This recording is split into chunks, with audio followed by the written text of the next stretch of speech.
Here we go. So this would be our third web novel video. So today we're gonna read what, chapter 8 through 10. We'll probably read a little bit more, but yeah, at least for now we'll probably go 8 through 10. Maybe knock out 5 chapters. We'll see what happens.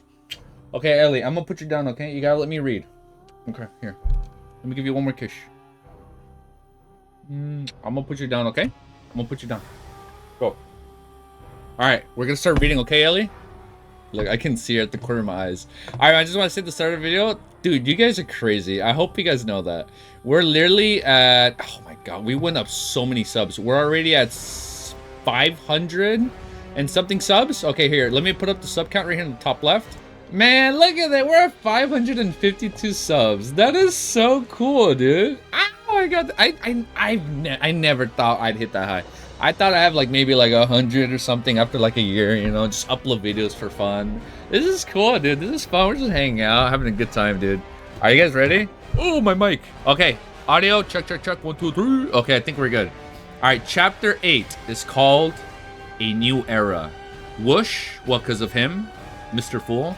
Howling wind accompanied the downpour. The 3-mast sailboats was tossed around by the crests and through the incoming waves, as it were being towed by a giant. The crimson glow in Alger Woodson's eyes faded. He found himself still remaining on the deck, and nothing appeared to have changed. You deserve it? Yeah, dude, you guys are cool, man. That's so fun, man. Thank you, guys. Oh my god, look how easy it is for me to get lost. Okay, I found my place literally like not even 1 minute into reading. Almost immediately, the quirky-shaped glass spout on the palm shattered, and the frost within melted like rain. In seconds, there were no longer any traces left, and suggested the existence of the wondrous antique. A hexagonal crystal-like snowflake emerged on Alger's palm. It then faded rapidly until it was seemingly absorbed by the flesh. What? Vanishing completely in the process, Alger nodded his head in a hardly noticeable manner. As if he was thinking about something, he remained still and silent for a full 5 minutes. Alger is the hangman, right? That was the name he went by? He turned around and headed for the cabin as if he was about to enter. A man who wore a similar robe embroidered with lightning patterns emerged from the inside. This man, who had soft blonde hair, paused and looked at Alger. He held his right fist to his chest and said, "May the storm be with you." Because he's a sailor, right? Yo, what's up, dude? Yo, thanks for joining, dude. Oh my god, I know you're gonna hate me. I was already about to say Rimuru. So that's their saying, "May the storm be with you." Okay. Alger replied with the same word and gesture. There were no emotions on his rough face, which had a well-defined structure. Alger entered the cabin after greeting and proceeded to the captain's cabin situated at the far end of the corridor. Surprisingly, he did not encounter any sailors on that way. The whole place was as quiet as a graveyard. Behind the door to the captain's cabin, a soft brown carpet overlaid the floor. A bookshelf and a wine rack took the opposite sides walls of the rooms. The books with their yellowish covers and wine bottles with their dark red color looked peculiar under the flickering candlelight. On the desk with the candle, there was a bottle of ink, a quill, a black metallic telescope, and a what? A sextant made of brass. Though Reddit is damn scary, so many spoilers, I will avoid it. I will avoid it. If it's that crazy with spoilers, like we say praise the fool, they say may the storm be with you. So we say praise the fool because we're with a fool, and because they're storm, they say they'll say may the storm be with you. Okay, we can do that. Yo, it's Red Devil, dude. What's up, dude? Thanks for joining, dude. What's up, guys? Man, we've been chatting over the comments. What's up, guys? We've been chatting in the comment section. This is so fun, dude. On the desk with a candle, there was a... Oh, I just read that. Well, I've never read this word. On the desk with the candle, there was a bottle of ink, a quill, a black metallic telescope, and a sextant made of brass. Behind the desk sat a pale, middle-aged man wearing captain's hats, which had a skull on it. As Alger approached them, he said menacingly, "I will not give in. I believe you can do it," Alger said calmly, so calm that it felt like he was commenting on the weather. The man seemed to be stunned with unexpected answer. At this very moment, Alger leaned forward slightly and suddenly dashed across the room until they were only separated by the disc. Pa! Yo, here, first time. Yo, Kevin, dude, thanks for joining, dude. First time I got spoiled literally a minute ago. Oh, on the Reddit? Yeah, I guess if you're going on the Reddit, it's like everybody's at different points in the series, right? Especially this was like 1,000+ series. Yeah, before starting COI, I already knew a few things, unfortunately. Oh, I understand your pain. Okay, so far, I'm not there yet, so I'll take it. Alligator tightened his shoulder and reached out his right hand to choke the man. Illusionary fish scales appeared on the back of his hand as he crazily mustered more strength to choke the man, giving him no time to respond. Crack. Amid the crisp, crackling sound, the man's eyes widened as his body was lifted up. His legs twitched fiercely before they soon became motionless. His pupils began to widen as he stared aimlessly. There was a stench from between his legs, and his pants gradually turned moist. While lifting the man, Alligator lowered his back and strode towards the wall. Bang! He used the man as a shield and smashed forward at the wall. His extremely muscular arm was monstrous. A hole cracked open in the wooden wall and rain poured in, accompanied by the scent of the ocean. Alligator flung the man out into the cabin, straight into the giant waves that resembled mountains. That's crazy. Those are strong waves, dude. It's like that hurricane that just hit, dude, in Florida, no? Crazy waves, dude. That's sad, man. It's crazy. The ocean is a scary thing, dude. I don't know, man. The storms are scary, dude. Alligator flung the man out of the cabin straight into the giant waves that resembled mountains. That's scary. The wind continued to howl in the dark as almighty nature devoured everything. Alligator took out a white handkerchief and wiped his right hand carefully before throwing it into the sea as well. He stepped back and waited patiently for company. In less than 10 seconds, the blonde man from before rushed in and asked what happened. The captain had escaped. Alligator answered in an annoyed manner as he panted, "I didn't know he still had some of his beyond powers." So because they left the gray mist, they went back to where they were. Yo, wait, what the fuck? We're at 12 people watching live. That is so cool, dude. Why is Alligator acting so badass right now? So you're telling me he's not a badass? I like him. He's a badass so far. The captain had escaped. Alligator answered in an annoyed manner as he panted, "I didn't know he still had some of the beyond their powers." Damn it, the blonde man cursed softly. He went up to the open and started into the distance. However, nothing was visible except for the waves and the rain. Forget it. He was just extra loot, the blonde man said, waving his arm. We will still be rewarded for finding this ghost ship from the Tudor era. Even if he was a keeper of the sea, he would not have been hastily divided into the sea under this weather condition. Badass. he's a Giga Chad. He's like, what was it? Squidward. But when he's like in Giga Chad, he's always badass. There you go. Please don't say he was badass, because then I will definitely know something's gonna happen. Never use the word was. You guys should always talk in is and as. Never use the word was, because then I don't want to piece things together too soon. Storm believer propaganda. Alligator's a badass until he adapts our little son. The captain will not be able to survive much longer if the storm continues, Alligator said as he nodded in approval. The wooden wall was repaired itself at a discernible rate. He gazed at the wall and turned his head subconsciously towards a rudder and the sail. Isn't the sail the rudder? Would you turn, no? The helm? He was perfectly aware of what was going on behind all the wooden planks.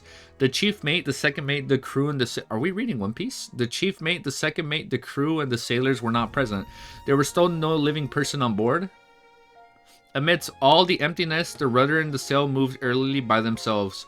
Alligator again pictured the fool who was covered in grayish-white fog and sight. So he's thinking back on Klein. Guys, no, it's okay. No, it's alright. All I read was the word sun. I'm thinking of like sunlight, so it's okay. He turned back and looked outside at the mighty waves and spoke dull and a reverie while filled with anticipation and awe. A new era has begun. Anthony's Borough, Backland, capital of Lowen. Oh my god, I literally just saw the game trailer. The Lowen Kingdom. Audrey Hall. They mentioned this. Audrey Hall. That was in the trailer. The place that looks like a police station. Audrey Hall pinched... Oh, I'm so stupid. Audrey's the woman. Audrey Hall pinched her cheeks in disbelief of her encounter a while ago. So now we're seeing both their perspectives. MB? No, you're good, man. I don't even... No, you're good, bro. You're good. On the dressing table in front of her, the old bronze mirror had shattered into pieces. Audrey cast her gaze downwards and saw swirling crimson. On the back of her hand, it was like a tattoo depicting a star. The crimson gradually faded and disappeared into her skin. Only at this moment in time was Audrey certain that it was not a dream. Her eyes twinkled as she grinned. She could not help but stand up before bending down to lift up the hem of her dress. She courtesied towards thin air and started dancingly lively. It was the ancient elf. Is she an elf? No, don't spoil. No, you're okay. No, you're good. No, we're all good. We're all good. So wait, is she an elf? Does she have elf ears? So she did the ancient elf dance, the most popular dance among... Oh, it's just a royal dance. The most popular dance among royalty at the moment. She had a bright smile on her face as she moved about gracefully. Knock, knock. Someone suddenly knocked at her bedroom door. Who is it? So Audrey is in her room, and the other guy is still sailing on the boat. No, she's a human? Okay. Who is it? Audrey immediately stopped her dance and asked as she tilted her head, dressed to look more elegant. My lady, may I come in? You should start to prepare for the ceremony. There's a ceremony? She's human? Okay. Audrey's maidservant asked for outsiders at the door. It's just a popular dance? Okay. Audrey looked into a mirror on the dressing table and quickly wiped the smile from her face, leaving only a tiny hint of a smile. I'm over here thinking there's like different species after playing a metaphor. Elf remind me of Tessa from Tibet. Oh my god. I'm so excited for beginning after end to come back. I can't wait to keep reading that, dude. You guys should tune in for that if you guys are into it. I know some people weren't, but it's all good. She responded gently after she had ensured everything was presentable. Come in. The doorknob turned and Annie, her maidservant, pushed in. Oh, she has a maidservant. Oh, it cracked, Annie said, as she instantly saw the outcome of the old bronze mirror. Audrey blinked and said slowly, yes. Susie! Susie? Is that who you guys were talking about? Is that the puppy? Susie was here just now. I am sure you know she likes to wreak havoc. Oh, does she get the little, does she get zoomies? Does she get zoomies like Ellie? Ellie! Come here. Susie was a golden retriever. Oh, wait, I'm gonna cry. My first puppy. Like, I had her for a few months when I was a kid. Look, I'm getting teary-eyed. My first puppy was a golden retriever, dude, when I was a little kid. I only had her for a while, man. But she was this beautiful little golden retriever. Oh, I love Susie. Susie was a golden retriever. Yes, Susie. Oh, I'm already teary-eyed. Susie reminds me of my first little puppy that I had for a few months when I was a kid. The greatest golden retriever in existence. My puppy was the greatest, even though she was only in my life for a short period. Oh man, Susie was a golden retriever that was. Oh, I'm getting teary-eyed thinking back on like my first puppy when like Ellie's my first true puppy, but my first puppy was a golden retriever like 20 years ago, man. I only had her for like a little bit. Susie was a golden retriever that was not so much of a purebred. It was a gift given to her father, Earl Hall, when he bought a foxhound. Nevertheless, Audrey adored it. You should train it well, Annie said as she picked up the pieces of the bronze mirror adeptly and with care, lest it hurt her mistress. As she finished tidying up, she asked Audrey with a smile, which dress do you want to join, Susie? We love Susie, true, and Susie we trust, and then Susie we believe. Audrey thought for a while and answered, I like to dress designed by Miss Guina for my 17th birthday. No, you can't wear the same dress twice to a formal ceremony? Man, I wore the same Christmas outfit for a while. They don't even know, and Susie we believe, they won't even know. No, you can't wear the same dress twice to a formal ceremony or others will gossip about and question the Hall's family's financial ability. Annie said, shaking her head in disagreement, but I really like it. Audrey insisted in a gentle manner. She can have like a morning outfit and an evening outfit. It can work. A hound is 450 pounds. Sigh and broke full. You can wear it home when you attend an event that isn't so formal. Annie said firmly, suggesting that it was not negotiable. Then it will have been one with the frilly designs alongside the sleeves given by Miss Sades 2 days ago. Audrey said as she drew and gasped, inconspicuously maintaining her sweet smile. You always have such good taste, Annie said as she stepped back and shouted towards the door. The 6th dressing room, I'll forget it, I shall fetch it myself. Maidservants began to work. The dress, accessories, footwear, hat, makeup, and hairstyles, everything had to be taken care of. Man, she is living the good life, dude. Music may be too loud. It's too loud? Okay, we can turn it down. We can tune down. Let me turn it down. Hold up. I think this would be good. I think that's good, right? Well, I'll have it just faint enough where you can hear like a little bit, but not too loud. If it's too loud, you let me know though, okay? Maidservants began to work. Oh, we're at that. When it was almost ready, Earl Hall, so that's her dad, right? The Earl? Bro, 450 pounds are crazy. Yeah, I can bench that. No, I'm kidding. I cannot. I can't bench that. I can't even do a plate. I can't even do 145. We're getting there. I can do like maybe 2 to 3, but not that much. Yo, wait, we spiked at 15 concurrent. That's crazy, dude. I love you guys, man. This is so fucking cool. When it was almost ready, Earl Hall appeared at the door wearing a dark brown waistcoat. He had a hat sharing the same color as his clothes, and it was a nice mustache. I'm gonna have such a beautiful curled up mustache once it grows out.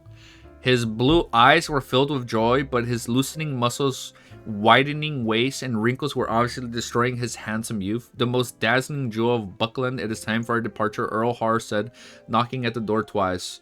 Earl? Yeah, no, Earl is a title. I first learned of that word when I played Skyrim. I was like, I always thought the Earl of Whiterun was his name, but it's a title. You know how you can get it. When it was almost ready, Earl appeared at the door wearing a black down waistcoat. Oh, I just read that. The most daisy. I just read that. Father, stop calling me that. Audrey protested as she got up with the help of the matron. Man, she is living the good life. Everybody's helping her. Well then, it's time to set off, my beautiful little princess. Earl, I call my girl my beautiful little princess. Ellie, come here. Come here, my little princess. Earl Hall said as he bent his left arm, signaling Audrey to hold his arm. Audrey shook her head slightly and said, "This is for my mother, Miss Hall, and the Countess." Then this side, Earl Hall bent his right arm with a smile and said, "This is for you, my greatest pride." Oh, my greatest pride. Are you a lawyer? Praja? Because why is your money so accurate? Nah, dude. What was it, Praja, that broke down the currency? It's because somebody told me exactly how much the currency is worth. The Imperial Naval Base, Prince Harbor, Oak Island. Nah, I don't sleep. When Audrey took her father's arm and walked down the carriage, she was suddenly shook by the judgment in front of her. In the military port not far away, there was a huge ship shimmering with metallic reflections. It did not have a sail, leaving only observatory deck, 2 towering chimneys, and 2 turrets at the end of the ship. It was so majestic and large that the fleet of sails nearby were like newborn dwarves clustering around the giant. You know, I read Lord of the Rings. I understood that reference. We got dwarves.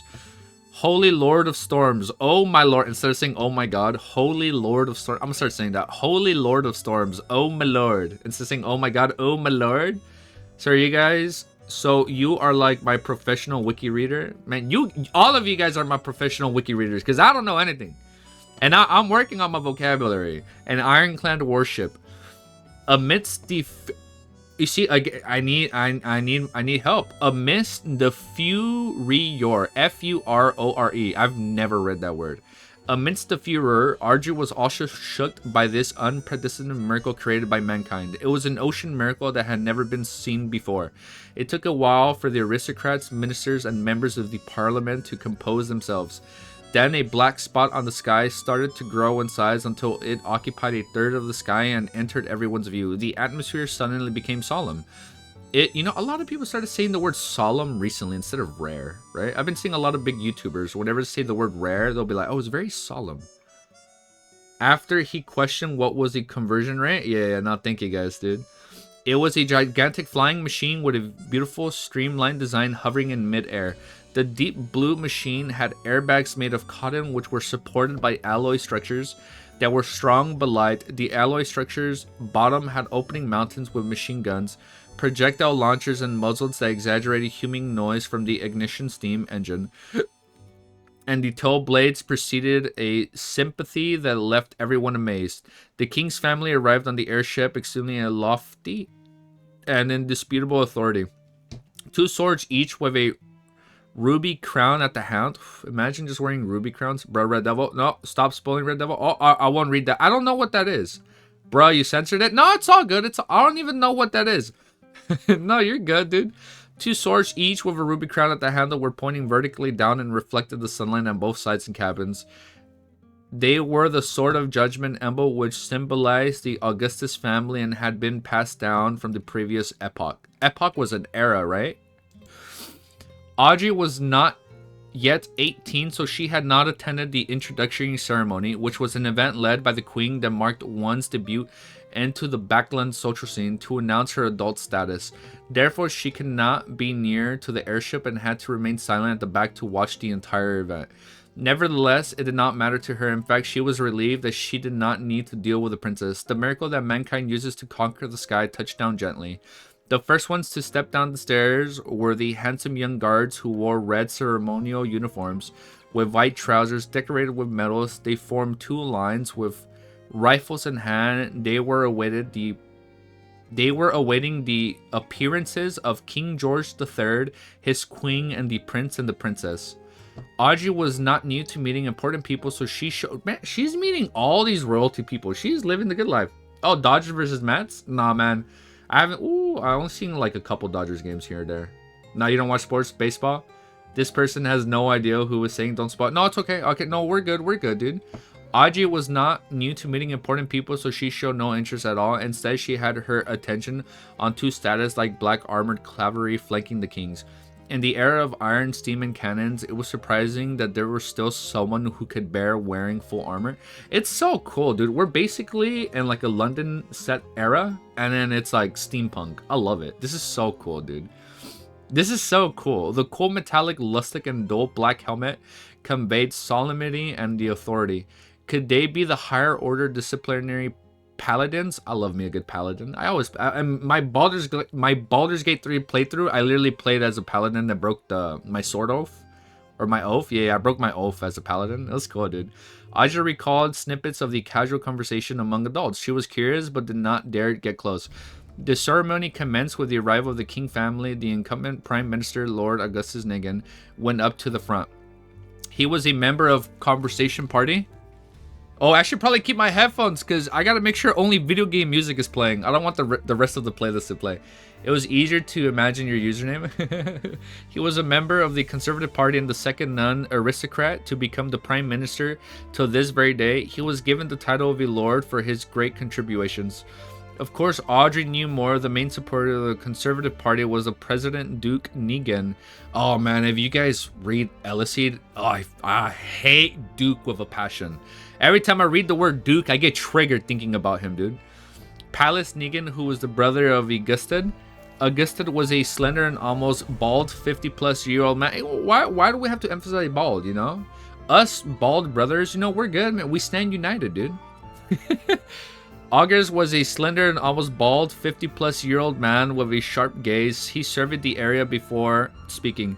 Ladies and gentlemen, I believe you have witnessed the history making ironclad warships. It had the dimensions of a 100 by 21 meters. Oh wait, I do all my conversions in meters. 1 meter is 3 feet. So 300 feet by 60 feet. That is huge. It was an amazing port and starboard design. The armor belt is 457 millimeters thick. I can't do the math. All I'm just think it's like 3 feet thick. The displacement is 10,000 tons. Okay, I understood that. There are 4 300 millimeter main cannons, 6 rapid fire cannons, 12 6-pound cannons, 8 16-barrel machine guns, and 4 torpedo launchers. It can reach speeds of 60 knots. That sounds big. So I just saw that one movie. Oh my god, it was like a battleship movie. So I'm good. I'm good on sizes. For now, no need to overload him with info. No, you're good. But it's more accurate to compare it to the Middle Ages versus the Renaissance and that kind of thing. So Middle Age instead of Renaissance. But you are right. It's literally Bloodborne X Elder Scrolls. That aesthetic is literally why I started reading. I love the aesthetic so far, dude. Oh man, it's so cool. It was a real Hegman. It will conquer the seas.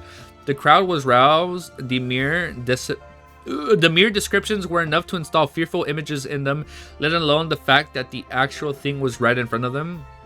Augustus smiled and spoke a few more lines before saluting the king and requesting, "Your Majesty, please give me a name. Since it will set sail from the Pritz Harbor, it should be named the Pritz." Fitting name. George III responded. His expression showed his delight. The Pritz, the Pritz. The word spread from the Navy Minister and the Admiral of the Imperial Navy to all the soldiers and officers on the deck. They all exclaimed in unison, "The Pritz." George III ordered Pritz to set sail for a trial in the midst of the gun salutes and the celebratory atmosphere. Honk. No, I shouldn't say honk. It's honk. It's like a loud boat honk. I get it. Thick smoke spewed out from the chimneys. Oh, because it's steam, right? It's a steam engine.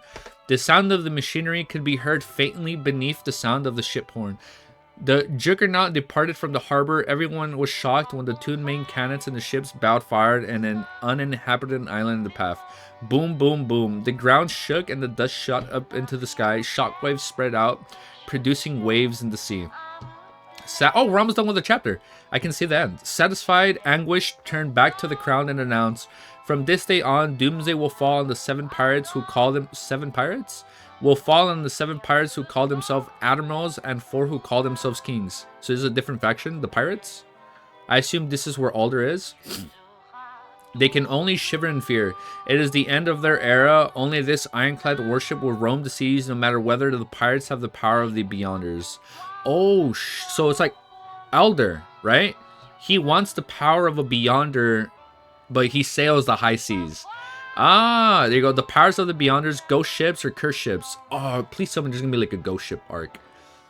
Augusta Chief Secretary de Liberty asks, can't they build their own ironclad warships? Some of the nobles and members of the parliament nodded, feeling that such a possible could only not be eliminated. Oh, last chapter.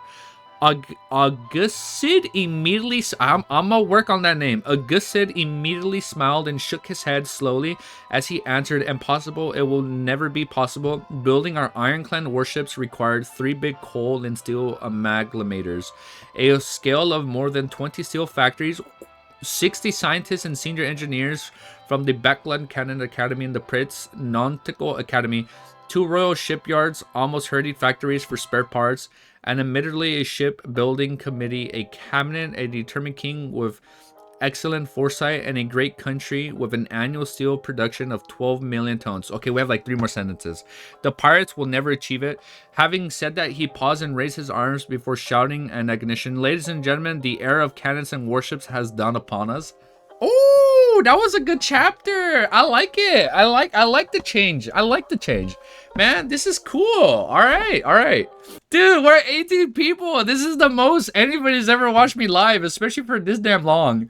I'm sorry we're 40 minutes into chapter 1, but it's okay. The recording is only like a little over 25 minutes. So hopefully the video won't be too long. All right, so quick recap. What have we learned? Audrey is a pirate. They're all driving boats, or what was it? So we're still in an era where it's like wooden pirate ships or just wooden boats, wooden sail ships. But now it's like we're bringing on basically like battleships, right? Praja's the banker. Yeah, he's a banker. He's breaking down the currency, man. It's making so much more sense thanks to him, dude. Thank you, guys. All right, so everybody, after Klein ended the... I don't know what that space is called, but I guess we'll find out later.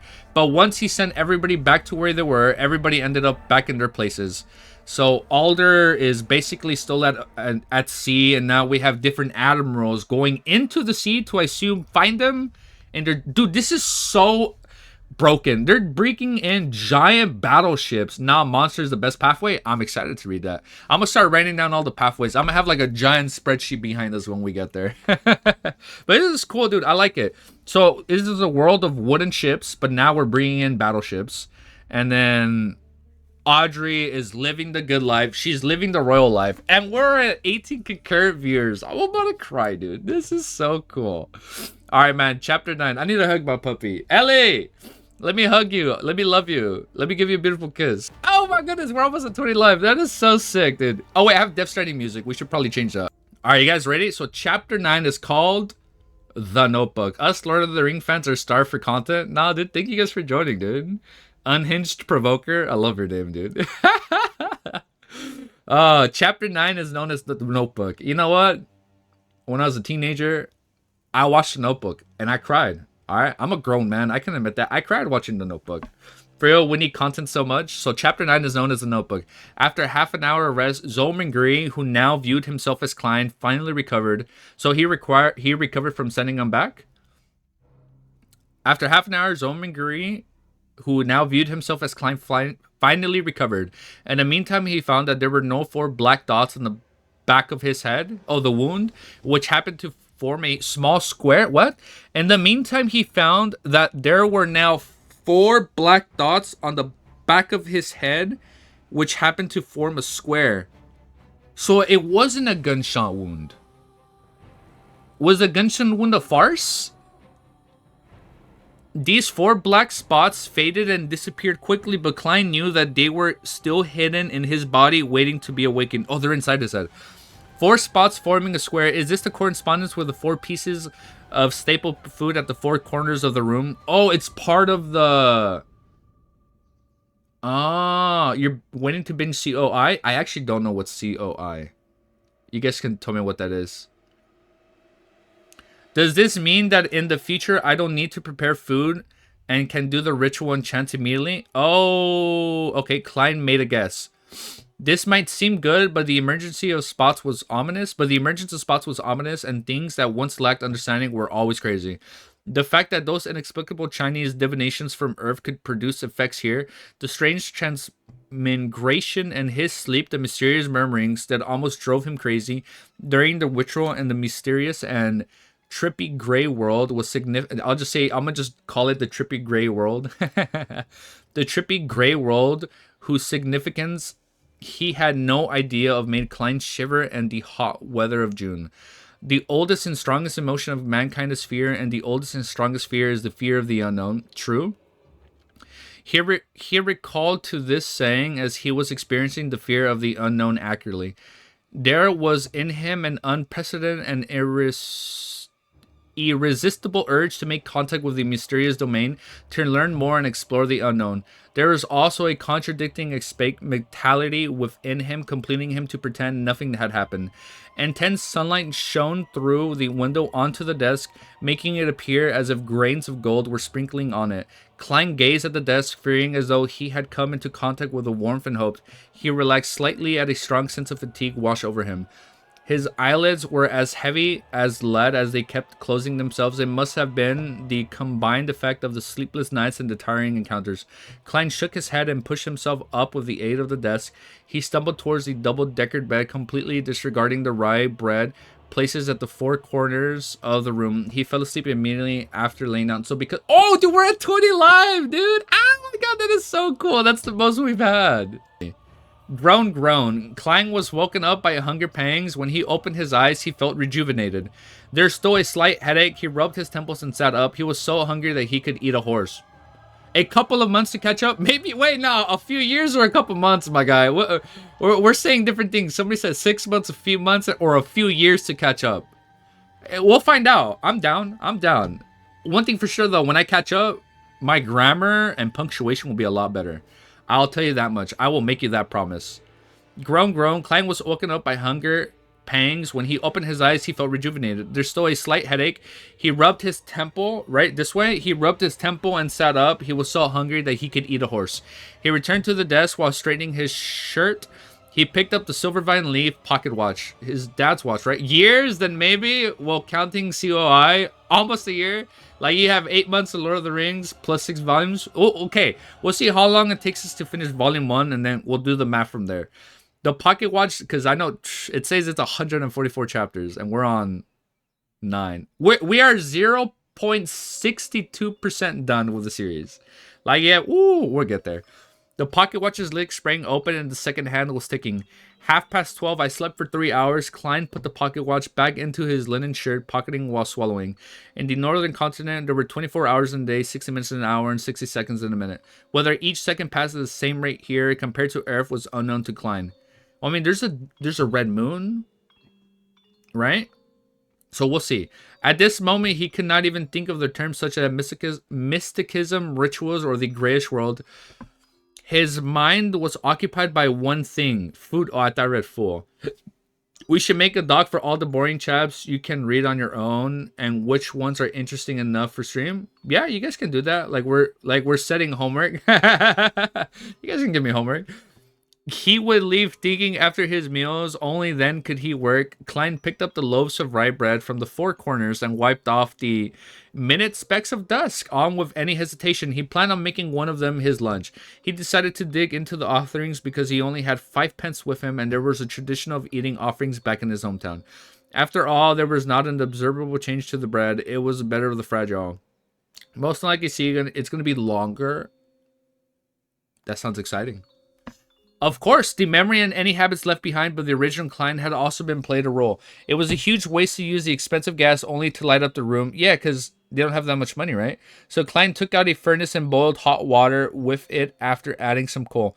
He paced around as he waited. Anyone would choke eating those leaves of rye bread without water because it's dry. Yikes. Life with meat only for dinner is going to be dreadful. Ooh. No, wait, this is already an exception. Melissa would only allow our meals to have meat twice a week. if not for my upcoming interview. Klein thought as he looked around hungry he had nothing better to do. His eyes seemed to turn avaricious when he set his eyes on the pound muttons in the cupboard. No, I need to wait for Melissa to eat it together. Klein thought as he shook his head and rejected the ideas of cooking half of it right now. Although he often ate outside, he still had developed some basic culinary skills. I need to work on my culinary skills. I don't want COI to end. The Lord of Poverty, Klein. He's not the Lord. He's not the fool. He's just the Lord of Poverty. I'm disappointed in the COI. Oh, okay. We'll see. We'll see. I didn't finish that sentence, but we're disappointed. No, we'll see. We'll see how I feel. I might be happy. Although he often ate outside, he had still developed some basic culinary skills owing his living in a big city alone. His dishes were not delicious, but they were at least edible. Klein turned his body around so that the mutton would not seduce him. Then he suddenly realized he had also bought peas and potatoes in the morning. Potatoes. Klein immediately had an idea. He quickly turned back to the cupboard and took out 2 potatoes from a tiny pile of them. He first cleaned the potatoes in the public bathroom and then he doesn't have his own bathroom. He first cleaned the potatoes in the public bathroom and then added them into the pot. I'm so happy when he starts living the good life. Or like he moves into Audrey's mansion and like he's living the royalty life. He first cleaned the potatoes in the public bathroom and then added into a pot so that they were boiled together with the water. After a while, he sprinkled into the water some yellow coarse salt from the spices container he found inside the cupboard. He waited patiently for a few minutes before lifting the pot and pouring the soup in a few cups and bowl. He took out the potatoes with a fork and placed them on the desk at the end. Klein is cooking. Bro is so hungry. Mutton is seducing him. What's mutton? I don't even know what's mutton. It's slow in volume 1. Yeah, no, I know. People are saying it's pretty slow and then there's not a fight until like the 70s. So we're past the 10% point until we get to our first fight. Yeah, he shared the bathroom with everybody on the floor. Ooh, okay. He was waiting patiently for a few minutes before lifting the pot and pouring the soup into a few cups and a bowl. He took out the potatoes with a fork and placed them on the desk at 5th. He blew at the potatoes as he peeled it a bit by bit. The fragrance of boiled potatoes diffused through the air. It smelled very appetizing. I want to make that now. I want to cook that. He salivated crazily. The heat could not deter his anger any longer. Klein took a bite despite having the potatoes only half peeled. How fragrant! It had a powdery texture and taste sweet as he chewed. He was instantly filled with emotions as he rolled down the 2 potatoes. He even ate some of the skin. Oh man, I love eating. Like, I love cooking the potatoes and just marinating it in butter. Mutton is a meat from a sheep over 2 years old. Oh, like dry? Like jerky? Like dry meat? Moves into Audrey's mansion. Bro, was there any romance tag when you started reading? No, I don't mean it like a romantic way. Wait, he's still sleeping? I only started sleeping. No, it's right. No, I don't mean like he moves in because they're going to fall in love. I mean like... So, because they made the exchange, they're going to make their whole tarot card club. I assume they might need a headquarters in the future. Or that, or it's like the police station from the game trailer. How fragrant. It had a powdery texture and the taste sweet as he chewed. He was instantly filled with emotions as he rolled down the 2 potatoes. He even ate some of the skin. Oh, I love eating that part of the potato. Then he held up the bowl and enjoyed the soup. The pinch of salt water improved and thirst quenched. It proved to be thirst quenched. I really enjoyed eating potatoes. This was when I was young, a Phil Klein exclaimed in his head. Meanwhile, he tore off a small piece of bread and dipped it into the soup. So softened it before eating. I never liked it when my bread gets soggy like that. I know people like that. I don't like that. Hope it's cap. IDK, someone said they're disappointed. Oh, we'll see. Perhaps the ritual was too tiring. Klein ate 2 loaves of bread, which amounted to a whole pound. A whole pound is half $1. Based off the math, I got spoiled. Okay, so they said, right? That's like half $1. Klein ate 2 loaves of bread, which amounted to a whole pound. I assume that's half $1. Klein felt he was finally rejuvenated. He enjoyed the joy of life after he drank the soup before tightening up. Then he took in the lustrous sunshine happily. He sat back at the desk and began planning. I can't escape. I must think of a way to come into contact with the mysticism and become a beyonder, as mentioned by the justice of... Audrey was justice and Alder was the hangman. I need to overcome the fear of the unknown. The only way now is to wait for the next gathering. I need to see if I can learn the formula of the spectator potion or other things related to mysticism. There are 4 more days before Monday. Before that, I need to first figure out the problem with Klein. Why did he commit suicide? What happened to him? Unable to transmitigate back and wash his hands of everything, Klein picked up the notebook and lay on the table. He wanted to find hints that could help him regain his lost memory fragments. The original Klein obviously had the habit of taking notes. He also liked to write diaries. Klein was fully aware that the cabinet was supported to the desk on the right, stored a whole stack of completed notebooks. The book he had to begin on the 10th of May. I celebrate my puppy's birthday on the 10th. Matters regarding his school and mentor, as well as content pertaining to knowledge, were at the beginning. Today is the 12th of May. Mr. Zeke mentioned that the common language used by the Balam Empire in the southern continent also derived from the ancient Phaeacic, a branch of Jutun, which was giant language. Why is this so? Does this mean that everything sentiment living only be spoken by the same language? No, there has to be a mistake. According to the revelation of Evernight, the Book of Storms, giants were not the only hegemonists of the world in primordial times. There were also... Oh, so in the old days... So in the older... And I guess in the older epochs, we had... there were also elves, mutants, and Shut up, are we going to fight a dragon? Anyways, there are just myths of fantasies. Nah, it has to be based on something. 16th of May, so it's been 4 days. Senior Associate Professor Cohen and Mr. Ezek discuss the inevitability of the Age of Steam. Mr. Ezek opinion that it was just a coincidence because it wasn't the Emperor Roselle, the northern continent, that will still be wielding swords like the southern continent. Mentor arguing that Mr. Ezek had placed too much emphasis. Oh, can I read that? Emphasis on the contribution of the individual. He believed that with progress, even if there was an Emperor Rosella, there would be an Emperor Robert. Therefore, the Age of Steam might come late, but eventually come. Nevertheless, I found a little meaning in the discussion. I prefer discovering new things and unraveling the hidden past. Perhaps I am more suited to study the alchemy of history. Well, let me see. Oh, I'm gonna read from 16th of May. Wait, I think I probably skipped something. 16 May, Senior Associate Professor Cohen and Mr. Zek discussed the inevitability of the Age of Steam. Mr. Zek... Oh, I did read that. 29th of May, Welcome found me and told me that he had acquired a notebook from the 4th epoch. Oh my god, it's a notebook from the 4th epoch? So we're on the 5th epoch, right? A notebook from the 4th epoch. He didn't want to ask the archaeology department students for help, so he came to Naya and me to help him decode the contents. How can I refuse? Of course, I can only do it after my graduation defense. I can't afford riveting my attention at the stage. This caught Klein's attention. Compared to the notes about history and viewpoints, disagreements, and appearances of a notebook from the 4th epoch might have led to Klein's suicide. Oh. So there's a mystery here. Ah. I smell something. Don't say true names of anyone, Red Devil. Okay, I won't read that because I haven't read that part yet. Okay, I won't read it. No, it's okay if you guys don't want me to read true names. The 4th epoch was the epoch before the present Iron Age. Its history was mysterious and incomplete due to the fact that the few tombs, ancient cities, and records have been found. Archaeologists and historians could only refer to the ambiguous records provided by the 7 major churches centered around their religious teachings to rough of the original picture. They knew the existence of Solon Empire, the Tudor dynasty, and the Turnawist Empire.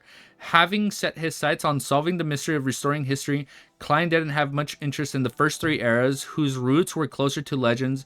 He was more interested in the 4th epoch, also known as the Age of Gods. Do we have gods in this series? Yo, you're not losing weight anytime soon. I'm sad. Praise the lady. I read a name. I thought I read Iron Mouse, so I'm going to skip it, since you guys said don't worry about names. Can we say the true name of Evernight? Jokes aside, I love mushrooms.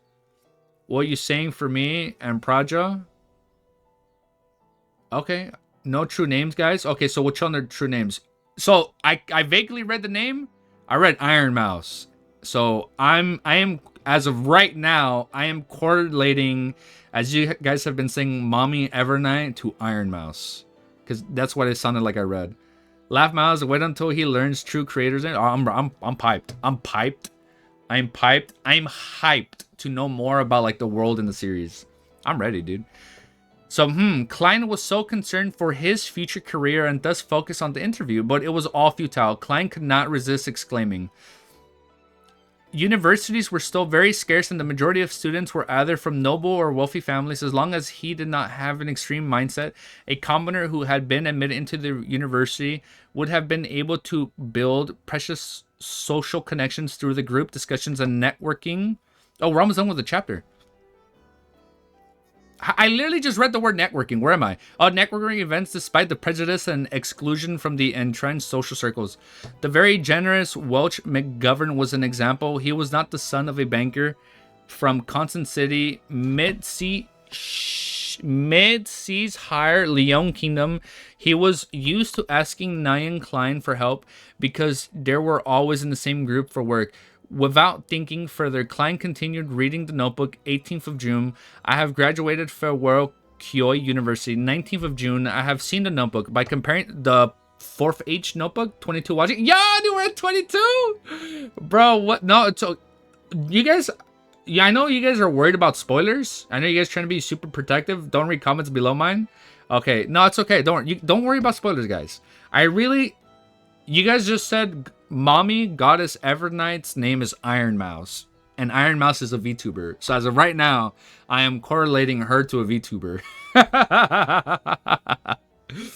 19th of June, I have seen the notebook. By comparing the sentence structures and the root words, I discovered that it was a modified form of ancient Phaeacic. More precisely, over the course of its 1,000-year history, the Phaeacic language has changed constantly a little time. Wow, I read that pretty fast.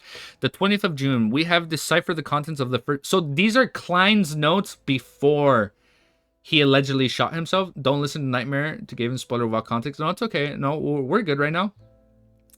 20th of June, we have deciphered the contents of the first page. The author was a member of a family called Antigonus. 21st of June, he mentioned the Black Emperor. This is the anarchinistic with regards to the time of this notebook that deduced to be written. Is Professor wrong? Is the Black Emperor a common title for every emperor of the Solemn Empire? LOL, VTuber Evernight. Yeah, I'm already thinking VTuber Evernight. 22nd of June, the Antigonus family apparently had a very high standing in the Solemn Empire. The author mentioned that he was marking a secret transaction with a person named Tudor. Tudor, is it related to Tudor dynasty? 23rd of June, I am trying to restrain myself from thinking about the notebook and going to Welch Place. I need to prepare for the interview. It's very important. Oh, so yeah, so this is before Klein. Yeah, so these are his notes before the transmigration. 24th of June, Naya tells me that they have found something new. I think I need to check it out. Oh, okay. Make sure to remember some of this. No, I'm remembering. So they had a book from the 4th epoch and they're trying to translate it. Guys, the pathway, would y'all go if... Oh, I want to go on the most broken one. 24th of June, Naya tells me that they have found something new. I think I need to go check it out. 25th of June, from the new deciphered content, the author had accepted a mission to visit the nation of VTuber Evernight. Nation of Evernight. The nation of VTuber Evernight, situated at the summit of the highest peak of the Hornicus mountain range. Oh my goodness. Oh my goddess, how could a nation exist at the summit of the peak, which is over 6,000 meters, 18,000 feet up in the sky above sea level? How do they survive? 29th of June, are these strange things real? The record ended at this point. Zolman Green transmigrated into the earlier hours of the 28th. So there's a 2-day gap? I love you, Sand. Oh, we love Sand. Sand's the homie, dude. I'd probably go Monster. It sounds promising. Which means to say that there was intended to be an entry for June 27. It's that line, everyone will die, including me. So from the 26th to the 27th, he found something crazy? Of course, but no more we must. Everyone will die, including me. Klein flipped the pages he first saw when he arrived, feeling goosebumps while he made the deduction. In order to solve the mystery of the original Klein suicide, he thought that he should visit Welch and take a look at the ancient notebook. So Welch is from the university, right? So he's going to go back to university? However, with a lot of experience from the novels, movies, and TV drama series, he suspected that if they were really rated, the visit would be very dangerous. Yeah, like, no, bro. You literally don't go back to the whole point of the murder mystery. Like, has my guy not played Mafia? Those who went investigating castles despite knowing they were all haunted served a warning. Yes, thank you. Oh, we're almost done with the chapter. or a few more sentences. However, he had to go since escaping would never solve the problem. It would only make things worse until it welled over the completely drown him. Perhaps the call to the police, but claiming to have committed suicide would be silly, right? Knock, knock, knock. There was a series of questions for There was a series of quick and forceful knocks. Klein sat straight up and listened. Knock, knock. The knocks echoed through the empty hallways. Oh, we did it. We're at chapter 10. So there was a 1 day gap, right? But the 3 cowardly ones and the falling crater. Okay, I know you guys are also talking about other stuff, right? Okay. So we know that there was a 1 day gap from the 26th to 27th when he wrote "All must die, including me." But he knows he shouldn't go back to university, because if you literally go back to where the whole mystery is coming from, it's probably not going to be good. But we got to stop seeing pathway names. It's okay. You guys don't have to worry about pathway names. I don't even know what's what. And also, you guys don't have to worry about names. Since there's been so many names mentioned, I might only remember like 1 or 2 names or 1 or 2 pathways. Okay, so what else? What else? He was basically reading Klein's book. He was going back. He was trying to analyze what happened. He realized the lumps or the dots on the back of his head from the luck enchantment ritual. So I assume he doesn't have to do the whole ceremony. Now he can probably just do it when he wants. Can everything nice when streaming? No, you're good, bro. No. You don't know what Alone Team fandom is? You don't know how are we? How are we? Am I part of the fandom yet? I probably can't be part of the fandom yet, right? I have to read a little bit more. 23 people. Yo, we're at 23. That's so cool, dude. Yeah, look at that. That's so sick. This is the most. This is our new record, dude. I mean, wait, let me do a quick. Oh, so the dot. So were the dots on the back of his hand or the back of his forehead? Okay. But he's basically realized he doesn't have to do the whole ceremony if he wants to do it again. Okay. All right, yeah, that can work. Yeah, saying the pathway names are okay. Just don't say the power. No, you guys can say names or like allude to names, but probably just not like spoil the abilities or this and that. Okay, all right, man. Now, bro, we're gonna hit chapter 10. I'll be honest, I didn't think I'd get this far, but it's been fun, and it's been fun talking with you guys. So this is cool, dude. This is fun. All right, man. You guys ready? Chapter 10 is called The Norm. Bro, we've made it to the double-digit chapters, bro. Not starting ones, just not the higher sequence. Ooh, dude, look at that. We made it to the double digits. So we got the singles out the way. Once we get the double digits out the way, we're going to get the triple digits out the way. And then once we get the triple digits out the way, we're going to hit the big 4-digit 1,000 plus chapter. Literally, I'm telling you, man, 1 chapter, 1 day at a time. So it's been almost a week and we're at chapter 10. I think we got this. I get your point. Just don't explain the sequences. I think we're good, man. All right. Chapter 10, The Norm. Who is it? Klein was thinking about the mysterious suicide of the original owner of this body and the unknown danger. Oh, I have a theory on the body. I'll say it at the end of the chapter. Klein was thinking about the mysterious suicide of the original owner of this body and the unknown danger he might encounter when he heard the sudden knock on the door. He subconsciously opened the drawer, took out the revolver, and asked vigilantly. The other part was quiet for 2 seconds before a silently sharp voice in the awe accent replying, "It's me, Mountbatten Bish. Is he saying the B word? No, it's okay, man. No, you're good. I know it's all right. Well, I mean, I won't remember. It's okay. Is his name Mountbatten? Mountbatten? Bish? Is it Bish Mountbatten? Is it bitch or bish? Is the S silent? The voice paused for a moment before adding the police. Oh! From the game trailer. It's the academy, so it is a police academy. Bish Mountbatten. When Klein heard this name, he immediately thought of the owner of this name. He was a policeman in charge of the street where the apartment was located. He was a rude, brutal, hands-on man, but perhaps only such a man could be a deterrent of alcoholics, thieves, part-time thieves, and villains and hooligans. I just know I'd just be rebelling it. No, you guys are good, man. And his unique voice was one of his trademarks. Okay, I'll be right there. Klein responded loudly. He had planned to put the revolver... Bro, please put the gun away. It's a cop. He had planned to put the revolver back into the drawer, but thinking that he had no idea why the police were outside and that they might search the room or do other things, he cautiously ran to the stove where the flames had already been extinguished and put the revolver in it. Then he picked up the coal basket, shook a few pieces into the stove, covering the gun, and finally placed the kettle over the stove to conceal everything. That's actually pretty smart. And then it'd be too hot, so he probably wouldn't even open. After doing all of that, he tidied up his clothes and quickly approached the door and murmured, "Sorry, I just had a nap." Outside the door stood 4 policemen in black and white. Is this the Men in Black? Klein really like his guns? Yeah. He loves it, man. He loves his guns, man. This is going to have like a whole wall full of guns later. I already know it. Outside the store stood 4 policemen in black and white checkered uniforms with peak caps. Peak caps? Like a pointed hat? Bish Mountainbatten, the one of the brown beard, coughed and said, "Klein, these are 3 inspectors have something to ask you." Inspectors? Klein looked at the shoulder badges of the 3 respectively and found that 2 of them had 3 silver hexagons and 1 had 2, both which looked superior to Bish Mountbatten, who had only 3 chevrons. As a history student, Klein did little to no research in the ranks of the police equilates, except that Bish Mountainbatten often boasted about being a senior sergeant.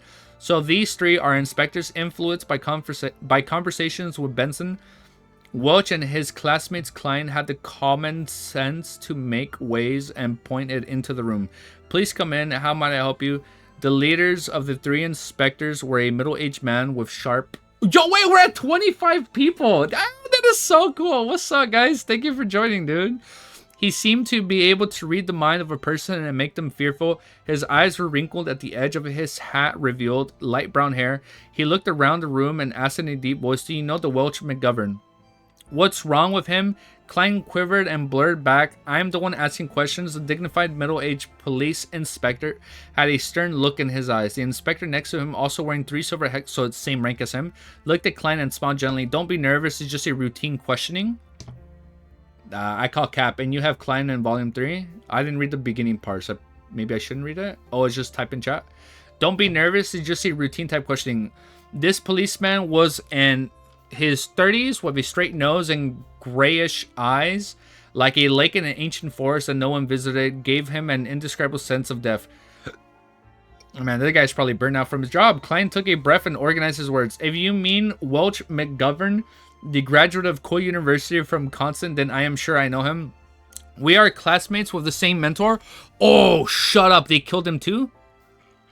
Oh, so it wasn't... So it was either a double suicide or it was a double murder. That's exactly what are going to happen. That's exactly what they're going to say. So Welch is gone. "We are classmates with the same mentor, Senior Associate Professor Quentin Cohen. In the Lowen Kingdom, professor was not only a professional title, but also a position. Just like the combination of professors in Department Depths of Earth, this meant that there could only be 1 professor in a university's department. The GOAT is here. There's only 1 of them. If an associate professor wanted to become professor, they had to wait for their superiors to retire or force out their superior with the abilities. As talents needed to be retained, the Kingdom's Higher Education Commission had added senior associate professors in 3-level systems. 3-level system of lectures, associate professors, and professors after years of observation. This title was given to anyone with high academic achievements or with enough seniority, but that did not make its position of or professor. At this point, Klein looked into the eyes of the middle-aged inspector and thought for a second. "Captain?" Yo, man, you guys are drooling over the captain. Wait, let me read that again. I gotta get... Wait, his name is Bitch Mount... There's no way that's his real name. Is his real name actually Bitch Mountbatten? Bitch Mountbatten? At this point, nah, bro, you guys have to back me up. Wait, please, I need a peer review. Is that real? Or is it Bish? Because there's an S. At this point, Klein looked into the eyes of the middle-aged police officer inspector and thought for a second. Oh, thought for a second. To be honest, our relation... Oh, where are you guys talking about, Captain? To be honest, our relationship is quite good. During this period, I met with him and Naya frequently to interpret the discuss of the 4th epoch notebook that belonged to him. Inspectors, did something happen to him? Oh, instead of answering, the middle-aged police inspector looked sideways at his gray-eyed colleague. The inspector with the peak cap and ordinary look replied mildly, "I'm sorry, Mr. West just passed away." Oh, shit. Yes, not done, but the other guy probably pronounced Bish? No? You guys trying to get my video demonetized? I mean, well, we're not even monetized. We're doing this for fun, but are you trying to get me prematurely demonetized? The inspector with the peak cap and Norian look replied mildly, "I'm sorry, Mr. Walsh has passed away." Shit. 4th epoch. So something was revealed in the 4th epoch, but that either led them to both killing themselves or both being murdered. and having it framed as a suicide. What, despite having some hunches, Klein could not help but shout out in his stomach. Welch died just like the original owner of his body. This is a little scary. What about Naya? Klein questioned hurriedly. Miss Naya passed. Oh shit! They're taking out everybody that read the book. Miss. Do they have a death note? Is that what I'm reading? Miss Naya passed away too. The gray-eyed police inspector said quite calmly. Both of them died in Mr. Welch's house. Killed. Klein had a vague guess. Perhaps it was suicide. You just call him Mount? Wait, who are we calling Mount? Oh, the gray-eyed inspector shook his head. They both killed themselves in his house?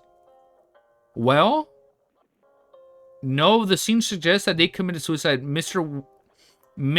Welch? Oh, well. Mr. Welch? I would just call him Mount. Mr. Welch hit the wall with his head many times, covering the wall with his blood. Miss Naya drowned herself in a basin. Yeah, this kind used to wash your face. No. The other police guy? Healthiest University study session? Shut up. Klein murdered them. The one asking Klein questioning is Bish. Is Bitish Mountain Dude. Klein killed his friends. Because there's no way they all didn't kill themselves in each other's room. You're also spoiling. Well, I mean, something crazy must have happened in the 4th book. I think we're okay, guys. No, we're good, man. It's all love and positivity here. Bro, we're at 24 people, dude. Project, that's because the notebook... Yeah, no, it's from the 4th epoch, so I think we're good. I don't think he was alluding to something. I assume something crazy. They must have discovered something crazy. Because what was it? The 4th epoch is the epoch of goddess? Of gods? Yeah, right? That's impossible. Klein's hair. No, he's good. No, we're good, guys. That's impossible. Klein's hair stood out at the end as he seemed capable of imagining the strange scene. A girl kneeling on a chair and burying her head into a basin filled with water. Her soft brown hair swayed in the wind, but her entire person remained motionless, Welch falling to the ground and staring at the ceiling intently. His forehead is a complete blood-mangled mess, which traces of impact on the wall were evident with the streak of blood. That's crazy, man. The Great Eye Inspector continued, we believe so too, but the autopsy results and the situation is seeing excluded factors such as drugs and external forces. They, being Mr. Welch and Ms. Naya, showed no signs of struggling. So they did it willingly or no? Wait, they already know names of the... I don't know. No, there's no names of notebooks. I don't know yet. So I don't know what... I didn't read the top part because everybody's saying no, so I'm not going to read that. It's okay. No, we're good. We're good. The Gray Eye Inspector continued. I mean, I know it's probably different since... I'm on chapter 10, and I assume you guys are a lot farther than me. So it's okay. Oh, I gotta show you guys something. Nice. We're 0.69% done with this series. Nice. That's some good stuff. That's a good percent. Oh, man. The Gray Eye Inspector continued. We believe so, too. Wait. While the traces impacted on the wall were evident with the streaks of blood. Let me read. His forehead is in a complete blood-mangled mess. While the traces of the impact on the wall were evident with the streaks of blood. The Gray-Eyed Inspector continued. We believe so too, but the autopsy results in the situation have seen excluded factors such as drugs and external forces. They, being Mr. Welch and Ms. Naya, showed no signs of struggling. Before Klein could speak again, he stepped into the room and asked, pretending to be casual, when was the last time you saw Mr. Welch and Ms. Naya? As he spoke, he gestured with his eyes to his colleagues with two silver hexagons. He was a young police inspector and looked about the same age as Klein. Oh. So there's a 30-age dude, the 30-year-old man with dark grayish eyes, and then there's the guy that looks like Klein. With black sideburns and green pupils. I got green eyes. Look, I have green eyes. Yeah. I also got green eyes. Oh, we got the same color eyes. He was good looking and had a poet's romantic temperature. Are we stopping at chapter 10? We might stop at chapter 10 because I've been live for almost an hour and a half, and I was trying to do my notes. I figured we can. I figured you guys can help me recap it together right here and there. But we can go further. If you guys want to go further, we can keep going. He was a young police inspector and looked about the same age as Klein, with black sideburns and green pupils. He was good looking at the poet's romantic temperament. When he heard the question, Klein thought about it and answered thoroughly. It should be June 29. We were reading a new chapter in the notes. Then I went home to prepare for my interview on June 30th. The interview was for his history department of Tingen University. Tingen was known as the city of universities. There were 2 universities, Tingen and Koi, as well as... Oh, I almost disconnected the power. I am so... Dude, the power cable is connected right under it, and sometimes when I fidget too much, and I get all fidgety, you know, my legs have disconnected the power. I gotta be super careful. I have to keep my feet grounded. Ooh, man. It will be tomorrow this time zone in 2 minutes. Tingen was known as the city universities. There were 2 universities, Tingen and Koi, as well as technical schools. Wait, what music are we on? We're on Death Stranding music. Okay, we're almost at, like, music I shouldn't be playing on stream. There were 2 universities. So it's a law colleges and business colleges. It was second only to Backland and Capital. As soon as he finished, he saw the young police inspector walking towards his desk in the corner of his eyes and picked up the notes that resembled a diary. Damn, I forgot to hide it. Hey, Klein cried out. The young inspector smiled back at him, but did not stop flipping through his notes, while the gray-eyed inspector saying, this is a necessary procedure. At this time, Bish Mountbatten and the dignified middle-aged police inspector were just watching without interpreting or assisting in the search. Where are your search warrants? Klein had intended to question them, but on second thought, the judicial system in the Lowen Kingdom did not seem to have such a thing as search warrants. At least he did not know if there was one. After all, the police force he had only been establishing for 15 or 16 years. When the original owner of this body was still a child, they were still called sheriffs. It's 1:30 till midnight. The main character of the era. Oh, I hear my puppy. As soon... Man, you guys are cool, dude. You guys are fun. As soon as he finished, he saw the young police inspector walk towards his desk in the corner of his eye and pick the notes which resembled a diary. Damn, I forgot to hide it. Oh, he's gonna go through it. Hey, Klein cried out. The young inspector saw back at him and did not stop flipping through the notes while the gray-eyed inspector explained this is necessary procedure. At this time, oh, wait, did I just read this? At this time, Bishop Mountbatten and dignified middle-aged police inspector were just watching without interpreting. Where are your search warrants? Yeah, and then shares were established. When the original owner of this body was still a child, they were still called shares. Klein couldn't stop it. He watched the young inspector flip through his notes, but the grayish eye inspector did not ask any questions. What is this strange thing? The young police inspector turned to the end of the notes and suddenly asked, and what does this mean? Everyone will die, including me. Oh, isn't it common sense that everyone dies except for deities? Klein was prepared to quibble, but it suddenly occurred to him that he had planned to connect with the police in case of possible dangers, but he had no reason or excuses. He made his decision in less than a second. Putting his hand over his forehead, he answered painfully, I have no idea. I really have no idea. When I woke up this morning, I felt I wasn't quite right, as if I had forgotten something. It was especially true for whatever happened recently. I did not even know why I wrote such a sentence. Sometimes being frank when is the best way to resolve a problem. Of course, it requires skill. There were things that could be said and could not be said, and the order of what was the first mattered. As an expert keyboard warrior, we love our keyboard warriors. As an expert keyboard warrior, Klein was also good at sophisticacy. This is ridiculous. Do you think we are fools? Bishop Mountbatten could not help but interject angrily.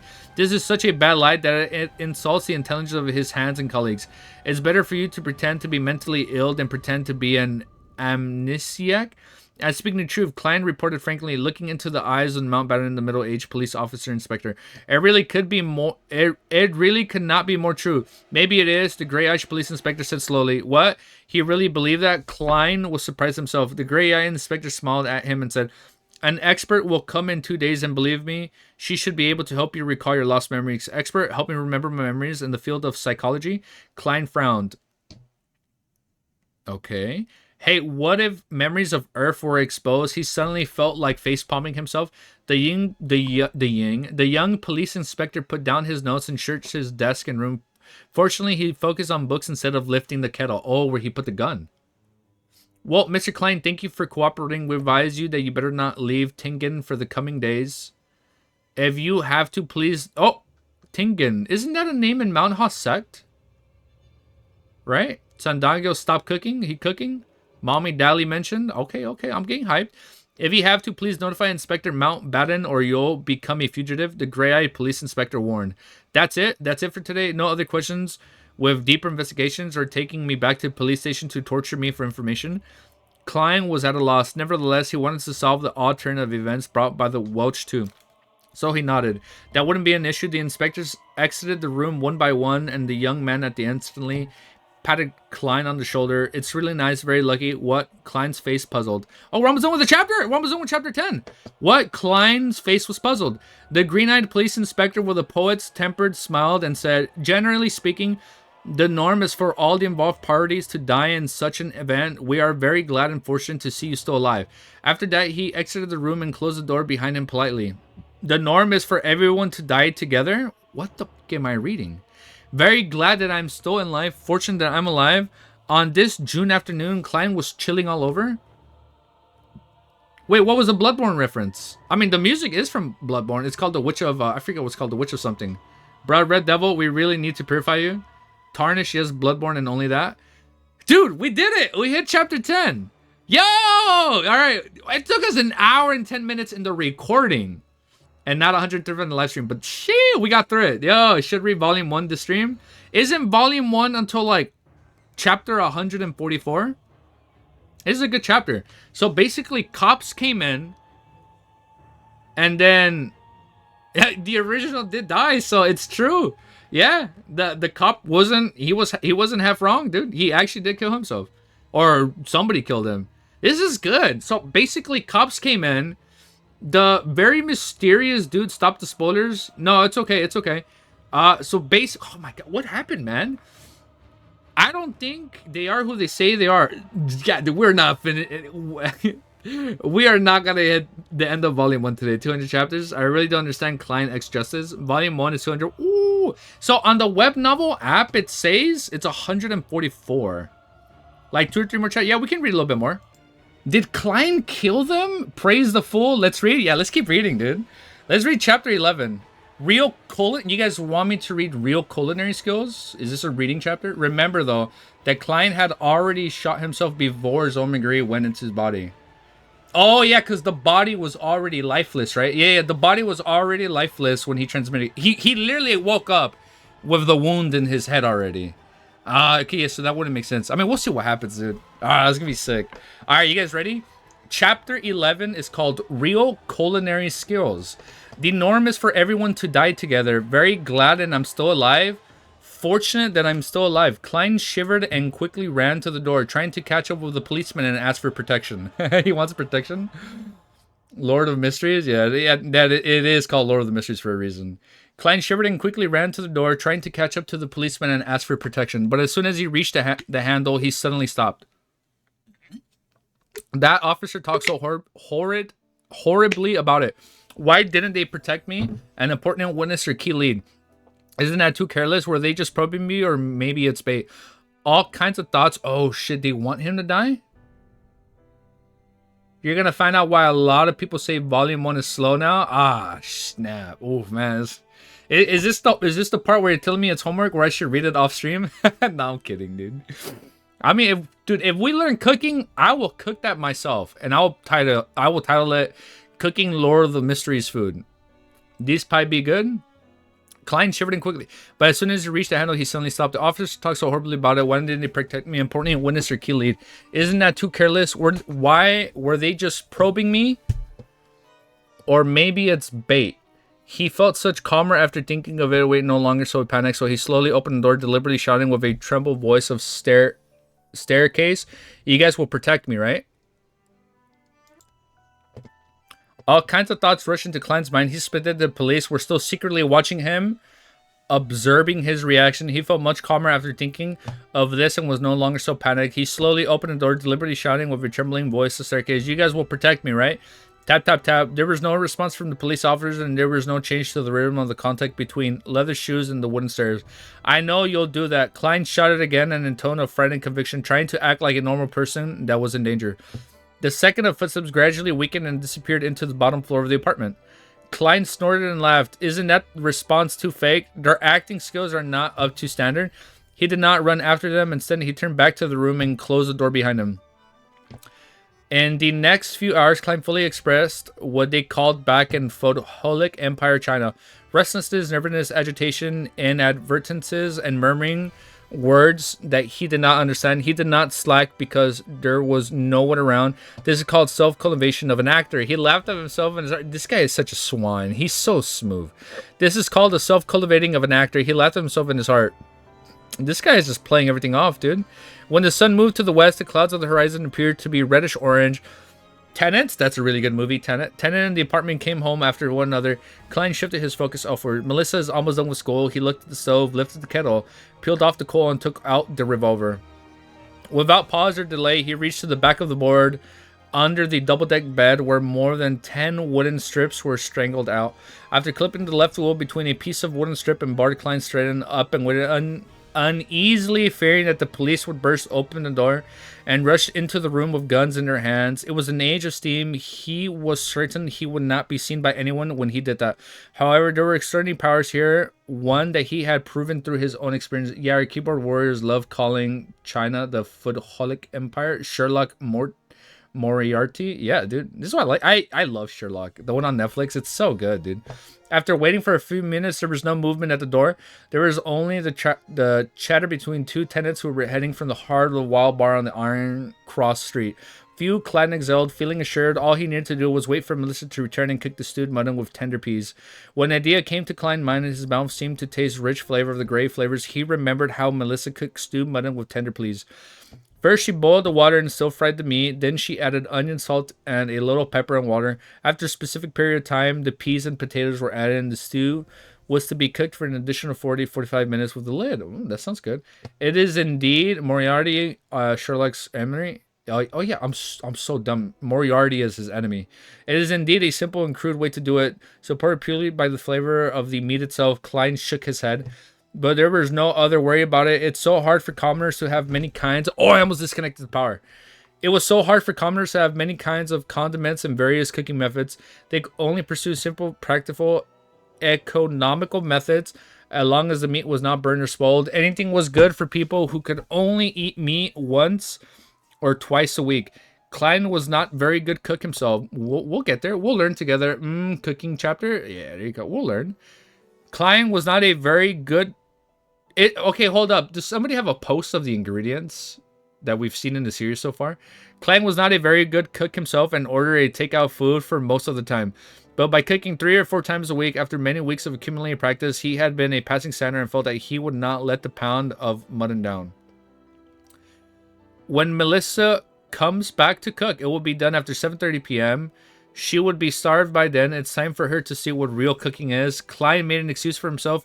First, he started the fire again, went to the bathroom to collect water, and washed the mutton. Then he took out the kitchen boards and knives before chopping the mutton into tiny chunks. As for the explanation for his sudden culinary skills, he decided to blame it on the dead Welch McGovern, who had not only hired a chef who was good at the mid-seashire flavor, but also often created his own delicacies and invited people to try them. Well, the dead cannot refute me. Nevertheless, 'tis his, there's a world of beyonders. The dead are not necessarily undone to speak.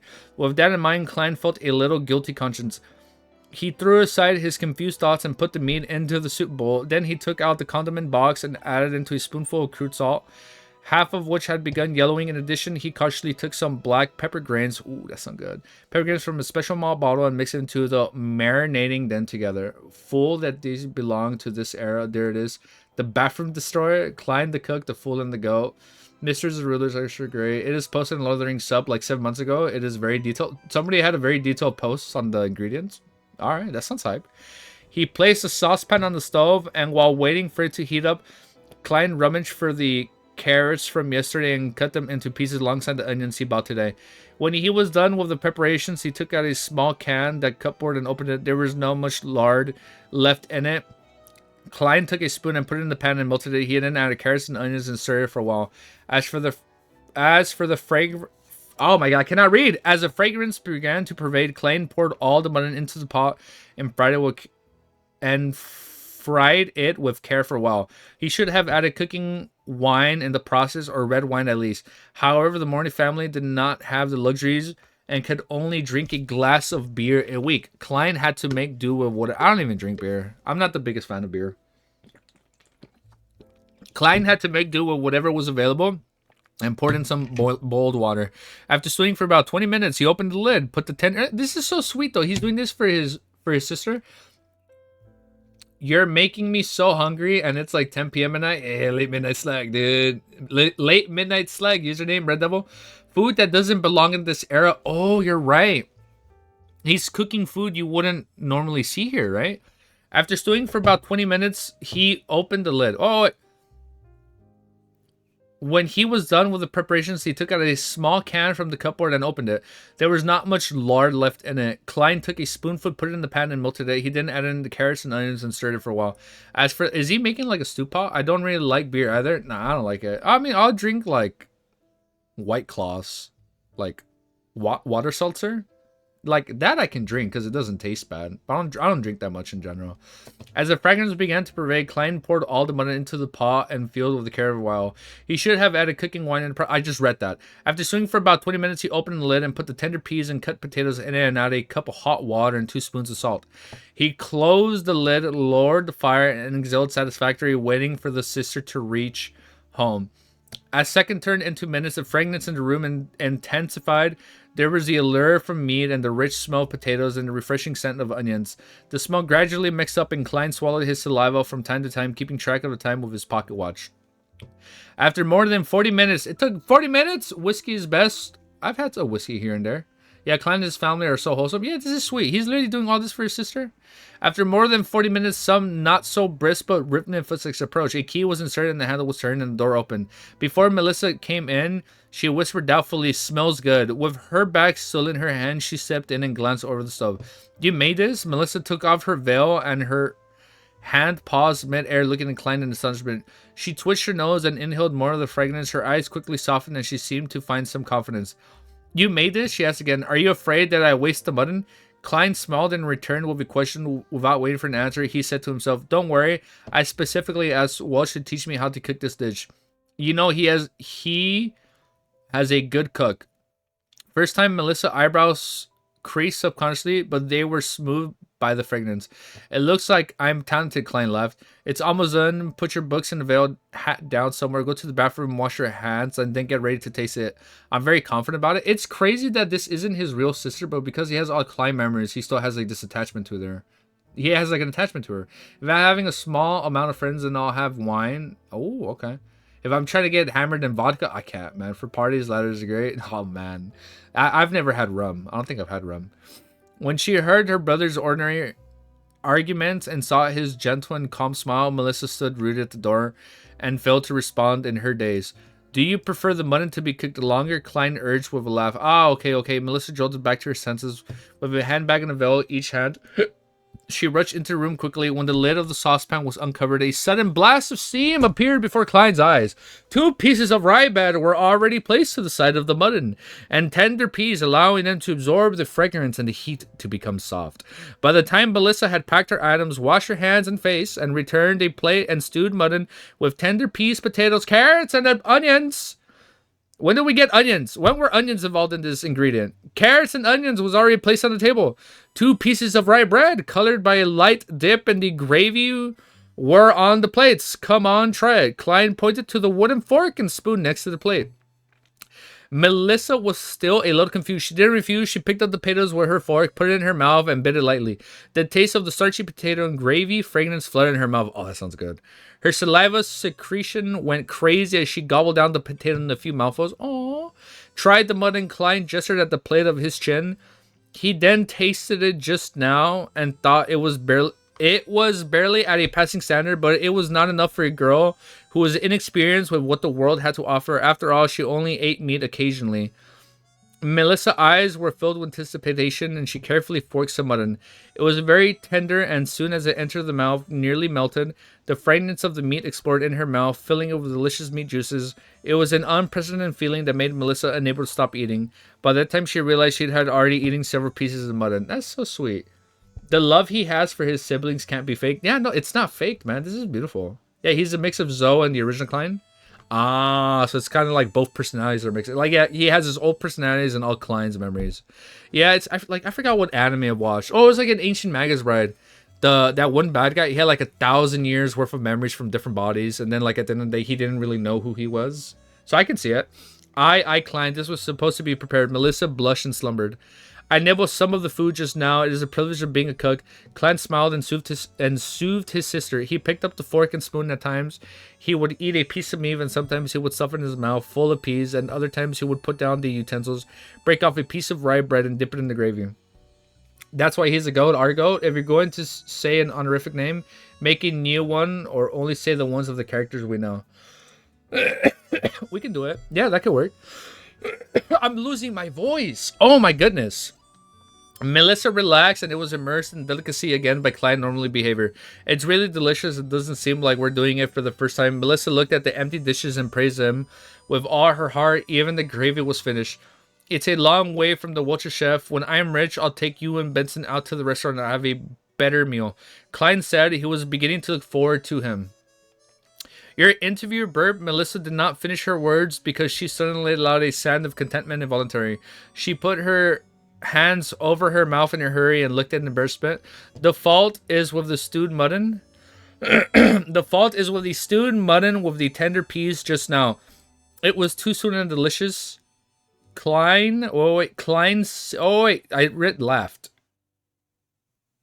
I got lost. The fault is with stewed mutton with tender peas just now. It's too delicious. Klein laughed secretly and decided to not make fun of his sister. He pointed to the plate and said, "This is your mission." All right. Melissa stood up immediately, took to the basket, and rushed out the door. When she came back, she opened the cupboard to check the condiment box and other items. I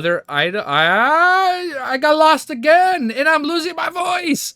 When she came back, she opened the cupboard to check the condiment box and other items that are per normal.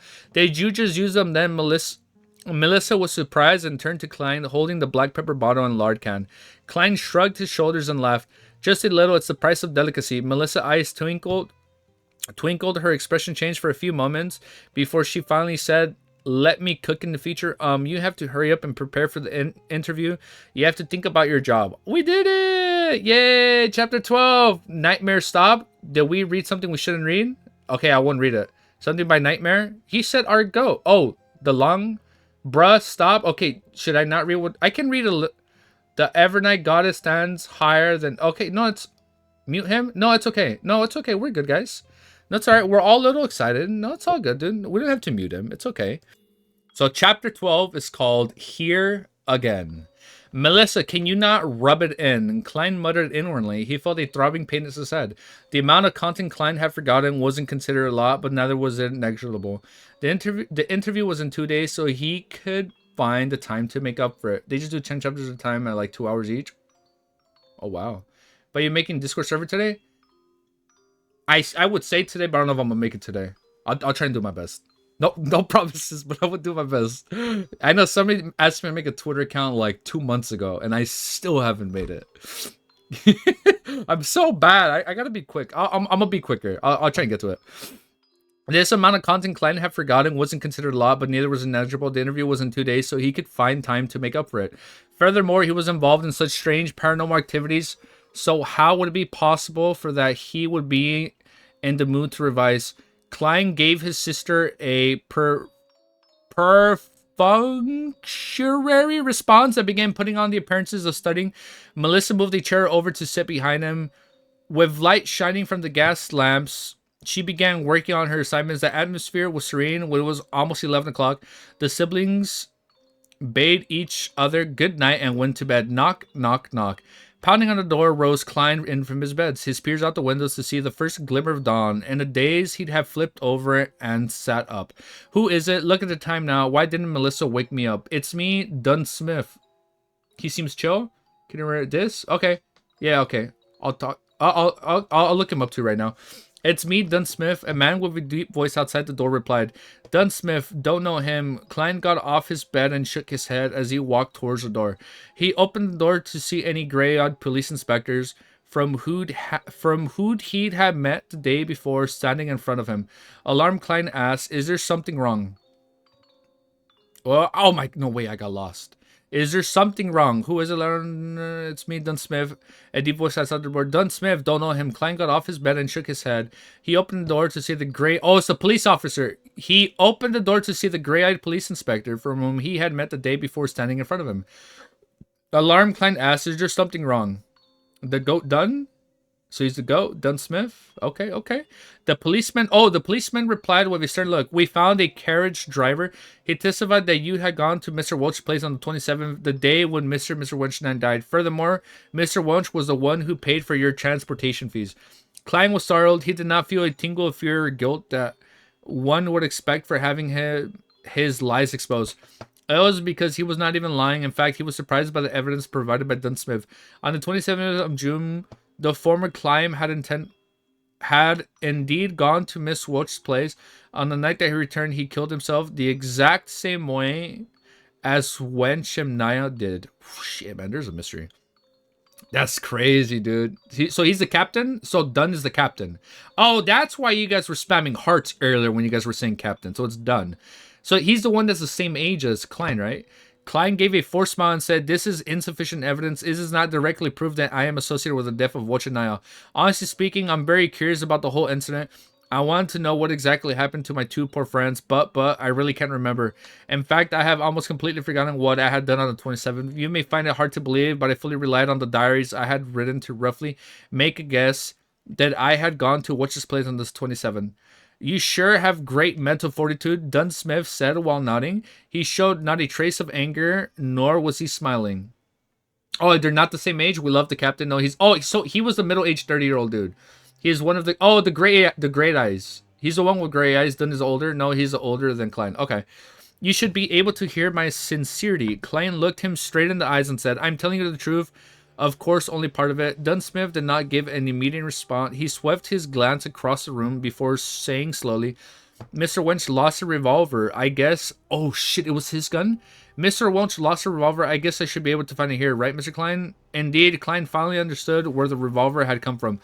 A thought flashed in his mind and it became the final verdict in an instant. He raised his hands halfway and retreated, leaving a path open. Then he signals at the bunk bed with his chin, behind the bedboard. He did not specifically mention it was at the bottom deck, as no one would normally hide things at the back of the bedboard on the upper deck that would be too obvious for guests to notice at a glance. Dunsmith did not move forward. The corners of his mouth twitched as he asked, nothing to add on. Without hesitation, Klein replied, "There is. Yesterday, when I woke up in the middle of the night, I realized I was lying on my desk with a revolver beside me. There was a bullet at the corner of the room. It was as if I had committed suicide, but due to the lack of experience of never having used a gun, or maybe I was too scared at the final moment. Anyways, the bullet did not achieve the desired result. My head is still in its place. I am still alive." Bro, is he telling him? Klein looks so fucking sus. Just realize what's really going on. Dude, this sounds so bad. Oh, you're gonna head out? Tanishai? Nah, he's not in the olds. Nah, he is not that old. What? I remember there's a guy that was, they said there was a cop that was 30 and then there was another one that was his age. Sia? Or is that the character's name? Tanish Single. Oh, if you're gonna head out, man, it's all good, man. Thanks for stopping, dude. I believe he was described middle-aged. Yeah, he was a middle-aged man, right? "And since then, I had lots of memories, including what I saw and did at Welch's place on the 27th. I'm not lying, I really can't remember. For the sake of being eliminated as a suspect, for the sake of getting rid of all the strange events surrounding him, Klein inspected almost everything that had happened except the transmigration and gathering. Also, Klein was careful with his words, allowing every sentence to be amicable, such as not revealing the fact that the bullet had hit his brains, not only mentioned that it did not achieve the desired result, and that his head was still in this place." You know what's crazy? If that healed, does he have instant healing? Sia is like, bye? No, I think he was going to head out, right? Tannis. Oh, wait, or did we read the word Sia? Did I read Sia or was somebody telling me Sia? I have such bad tunnel vision because I'm reading this, but then I'm also trying to read chat. I'm sorry. I'll get better with time. Wait, so is he gonna have instant healing? Because in the chapter, well, in the anime trailer, there's a part where he was running, and it looked like his face was peeling. But I mean, I assume he's fine because this is a new anime. To others, these two statements might seem to convey the exact same ideas, but in reality, they were like a chalk and the cheese. Dunsmith listened quietly and said, "This corresponds with what I had surmised. It also corresponds with the hidden and logic of similar incidents in the past." Oh, were you gonna head out, Tanish? Or did they say, "See ya"? I'm sorry.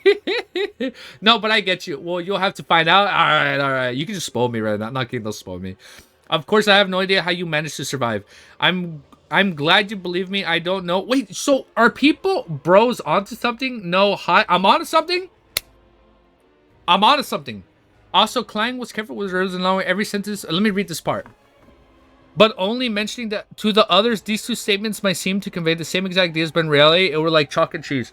Dunsmith listened quietly, then said, "This corresponds with what I had surmised. It also corresponds with the hidden logic of similar incidents in the past." Oh, Sand left? No, I didn't read that part. Sand. I'ma leave, see you later. Oh, shit. I don't think Sand is still watching. He does. Later, Sand. So, because of Sand is why we're reading this. Sand was the one that recommended the series. So we love him. We love him. He's the GOAT. Of course, I have no idea how you managed to survive. I'm glad you believe in me. I don't know how I survived either. Klein heaved a small sigh of relief. But done throughout a conjecture, there is no use in me believing you. You are currently the prime suspect. You have to be confirmed by an expert that you have indeed forgotten what you went through, or that you indeed have nothing to do with the deaths of Mr. Welch and Ms. Niall. He cleared his thought. His expression became serious. Miss Klein, I seek your cooperation and coming with me to the police station for the investigation. This should take roughly 2 to 3 days if it is confirmed that there are no issues with you. The expert is here. Klein asked blankly in return. Didn't they say it would take another 2 days? She came earlier than expected. Dunn turned sideways, signaling for Klein to leave. Allow me to leave a note. Klein requested. Benson was still always and Melissa had gone to school. He can only leave a note to inform you that he was involved in an ancient association with Welch so that they would not worry about him. Dunn nodded, barely minding. All right. Klein returned to the desk. As he searched for papers, he began to think about what was about to occur. Honestly speaking, he did not wish to meet the expert. After all, he had a bigger secret. In a place where there were 7 major churches under the premise that the Emperor Rousseau, who was suspect to a transmitter... Wait, so they know about this? Dunn the Forgotten? Oh, well, thank you, San. You, even though you're not here. Yeah, no. We always gotta show him some love. Dunn Smith looks to be a man in his 30s with light brown hair. Thank you for saying that again. So it was, yeah, they said this earlier, right? Yeah, light brown hair, straight nose, and sharp gray eyes. He also has an receding hairline despite his young age. Oh, okay. Thank you. Wait, so he knows about transmigrators? And a place where there were 7 major churches under the premise that Emperor Rosalie, who was... Oh, he's assuming he was the senior transmigrator, who was suspected to be a transmigrator predecessor, was assassinated. A thin-line transmigration usually meant having to go to court and enter arboration. But without weapons, combat skills, or superpowers, he was no match for a professional policeman. What's more, a few of Dunn's subordinates were standing in the dark outside. Oh shit, people are there? No, that's Klein internal... Oh, so yeah, it is his internal monologue. Okay, so the cop doesn't know that. Suspected by Klein, not the world. Okay, so he assumes, right? Okay, he got that realization when he saw the tarot cards, right? Because he realized he made them. By the way, do you want us to send photos for video? Yeah, you can send pictures. So far, I assume the police station they're going to is the one from the game trailer. Klein suspects him to be like him because of the knowledge he supposedly introduced to this world. I get it. Okay. But without Klein's weapon combat, with more than a few of Dunn's subordinates that were standing in the dark outside.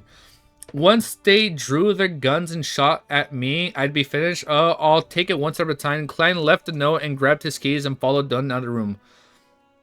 Alongside the dark aisle, 4 policemen in black and white These are not real cops. 4 in white checkered uniforms split into pairs and guarded them on both sides. They were all very alert. So they probably know what's going on. At this moment at list. Alongside the dark aisle, tap. Klein followed alongside Dunn as they went down the wooden stairs, which occasionally creaked in protest. We're almost done with the chapter. Outside the apartment, there was a 4-wheeled carriage. On the side of the carriage, there were 2 crossed swords and crowns. Police emblemed their surroundings. They were crowned and bustling with noise as usual. Go on up. Dunn signaled for Klein to go first. Klein was just about to step forward when the oyster selling suddenly grabbed a customer and claimed that he was a thief. Both parties wrestled and triggered his response from the horses, causing a great chaos. An opportunity. There wasn't much time for Klein to think any further. He bent forward and dashed toward the crowd. Oh, he escaped? Either shoving or dodging, he escaped frantically towards the other end of the street. Right now, for the sake of not meeting the expert, he can only proceed by going to the pier outside. Why? This just makes him look more sus. He can only proceed by going to the pier outside the city, taking a bit down the Tusco River and escaping the capital, Buckland. The population was higher there, making it to the either side to hide. Of course, oh my god, my voice. Of course, he could also get on a steam train, go eastward to the nearest Edmond Harbor and take the sea route to Pritz, then towards Buckland. Not long after Klein arrived at the street and made a turn onto the Iron Cross Street, there were several carriages that could be hired. To the piers outside the city, Klein reached out the hand and hopped onto the carriages. He had thought through things clearly. Firstly, he had misled the police that were coming for him. Once the carriage was a suitable distance away from them, he would jump right off. Alrighty, the carriage driver tugged and the reins clap, clap, clap. The carriage left Iron Cross Street. Just as Klein was about to jump on the carriage, he noticed that it had turned into another road. It wasn't leading out of the city. Where are you going? Klein blurted and monetized the days. To Welch's place, the carriage driver answered monotonously. Yeah, at that moment, drink water, bro? No, I know. I'll get drink water. Wait, I hear my puppy barking. Let's see what she wants. This feels like the part in the trailer where like where the street was moving towards him and he was running, right? There were several carriages to the pier outside the city. Klein reached out his hand and hopped onto one of the carriages. Clap, clap, clap. The carriage left the Iron Cross Street. Just as Klein was about to jump off the carriage, he noticed that it had turned into another road. It wasn't leading out the city. Where are you going? Klein burdened in momentary daze. To watch his place, the carriage driver answered monotonously. What? Klein was at a loss for words. The carriage driver turned around, exposing his cold gray eyes. It was Dunn Smith, the gray-eyed policeman. He caught up. You! Klein was flustered. Everything suddenly became a blur, as though the world spun around it. Oh, was he knocked out? As the world suddenly spun around him when he instantly sat up. Klein looked around confused. He noticed the crimson moon outside the window and the room being covered in a crimson veil. He reached out with his hand to feel his forehead. It was all moist and cold. Cold sweat. His back felt exactly the same. It was a nightmare. People did mention the word nightmare. Is that a path? Setup? Water is good? Yeah, water is good. It was a night. These are fake cops, man. It was a nightmare. Klein heaved a sign. All is well, all is well. He found it weird. He was rather clear-minded in his dream. He was ever able to think calmly. Oh, I can see the end. After calming down, Klein looked at his pocket watch. It was only 2 in the morning. He sat up on the bed quietly and planted his head to the washroom where he could wash his face and empty his burgeoning bladder. He opened the door and walked along the dark corridor. Under the dim moonlight, he walked lightly towards the washroom. Suddenly, he noticed a silhouette outside the window at the end of the corridor. That silhouette was wearing a black trench coat. Is that one of the other cops? He was wearing a black trench coat that was shorter than a coat but longer than a jacket. Let me read that again. That silhouette was wearing a black trench coat that was shorter than a coat that goes all the way down, but it was longer than the jacket that goes up to your waist. So it's like probably to our knees. That silhouette was partly camouflaged in the darkness, bathing in the crimson moonlight. That's so cool. It's like a red moon, red full moon. The silhouette turned around slowly, his eyes deep gray and cold. Dunn Smith. No more, guys. It was a dream. Shh, shh. The captain in action. Shh. Cops, but special. These aren't real cops, man. Bros digesting. These are fake cops.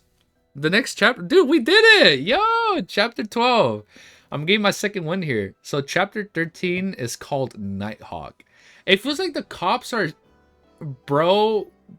Are the cops setting him up? These have to be fake cops. There's no way these are real police officers. Chapter 13 is called Nighthawks. Man, you guys are hyping them up, dude. Chapter 13 is called Nighthawks. Plop. Klein could not help but take a step back. For a moment, he was unsure if he was awake or still in his dreams. Technically, they are kind of like M in Black. Yeah, this is kind of what it feels like it's being set up. The silhouettes took off the black top of his hat and bowed a little as he said with a smile, reintroducing myself, Nighthawk Dunsmith. I knew it. He wasn't a real cop. Nighthawk Dunsmith. Nighthawk, one of the code names of the churches of Mommy Evernight Beyonder's team with Justice and the Hangman mentioned before. Klein suddenly realized something and exclaimed after making the connection, "You can control dreams? You just made me dream of that?" Wait, was all this... You guys were saying earlier this was a dream, right? Yeah, now that I think about it, it's quite like Men in Black. Was that whole conversation in his head? You just made me dream about it. Nighthawk Dunsmith wore his black hat again. Look, he's even wearing all black. Literally Men in Black. Nighthawk Dunsmith wore his black hat again, concealing his slightly high hairline. With deep gray eyes, he said, "No, I only entered your dream and made the necessary guidance." Ah, Mommy Evernight kind of reminds me of Agent Swift. That's literally... Oh, you're right. You know what's crazy?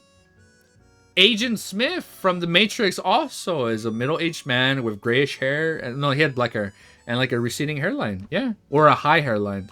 Yeah, so they're like the SWAT team, magic SWAT team, a dream, or maybe you can say a nightmare. That's, you know, the Last Shepherd was called Nightmare, no? Or yeah, it did have the word nightmare in it. Okay, I get you. His voice. Wait, Nighthawk Dunsmith. No, I only ever entered your dream and made the necessary guidance. His voice was deep and soothing. It reverberated through the dimly lit corridor without disturbing the sweat dreams of others. In dreams, even though much of your usually surprised emotions and buried dark thoughts in you are amplified, making everything seem chaotic, absurd, and crazy. They're all rooting in reality, since reality exists. For veterans like me, everything is crystal clear. Compared to a conscious you, I believe you in your dreams more. This, what normal human being could control his dreams? If I had dreamed of something on Earth, wouldn't Dunsmith have noticed? Klein was petrified, but what just happened in his dream? Yet he quickly found it bizarre. He remembered being very much sober and rational, knowing what to say and what not to say. To put it simply, it did not feel like dreaming at all. So Dunsmith only saw what I wanted him to see. A dream, or maybe you can say a nightmare. Klein's mind whirled as he gained a glimmer of understanding. This is a perk that resulted from transmigration, like having a special body and soul. Oh, my ear is popping since I only had music in one ear. Or was it the effects of the luck enchantment ritual? So, Mr. Smith, did you believe that I really lost my memory? Klein organized his thoughts and asked in reply. Dunsmith did not answer him directly. Instead, he looked at him keenly. You are actually not surprised by the course of events? I've met people who wouldn't believe in the power of beyonders, and they would rather believe that they haven't really woken up. For normal people, they aren't lucid in dreams, and so it's like a truth serum. Gray Fog OP? So that's basically his version of the Gray Fog, right? Like his whole dream. Gray Fog benefits. He was lucid in the dream. Okay. Klein tersely acknowledged as he said, perhaps I had always been praying, hoping that there were such power to help me. An interesting train of thought. Perhaps you survived not only because you were lucky. Dunn nodded expressionlessly. I can now confirm that you really lost parts of your memories due to the incident, especially those related to it. So can I go back now? Klein heaved a long sigh of relief in his heart as he probed. Watson has to apologize to me. Yes, apologize. Dunn placed his hand in his pocket and walked away slowly towards Klein. Oh, man, Sherlock Holmes, Watson is the bad guy. No, Moriarty is the bad guy. Never mind. Watson is our partner in crime. Oh, Watson. Dunn placed a hand in his pocket and walked slowly towards Klein. The surrounding darkness became tranquil and gentle. No, you still have to come with me to see the expert. He smiled politely and said, why? Klein blurted out, Nana, you don't believe in the findings from my dream? You must be joking. That expert specializes in hypnosis or mind reading and stuff that wouldn't my biggest secret be exposed. The consequences would be beyond imagination. I'm quite humbled usually, but I'm still confident for things related to dreams. Dunn calmly replied, however, for important key matters, there is no harm in confirming them again. Plus, our specialties lie in different areas. Perhaps she can help you recover some of your memories. Not waiting for Klein to reply, his voice turned deeper. After all, you're connected to the whereabouts of the Antiquinous family notebook. What? Klein froze? We all love the expert. We all love the... Watson. We all love the expert. You said I was spoiling. No, we're good. We're good. We're good, guys. No, we're good. We're good on spoilers. I really... even if I did read a spoiler, I'll be honest, I don't know what I read. Like if people were to show me a spoiler, I can get... that I'll pick up on right away. But if you guys are saying names or, abilities, I don't get it. So, we're good, guys. We're all good. Okay, man. It's all love and positivity here.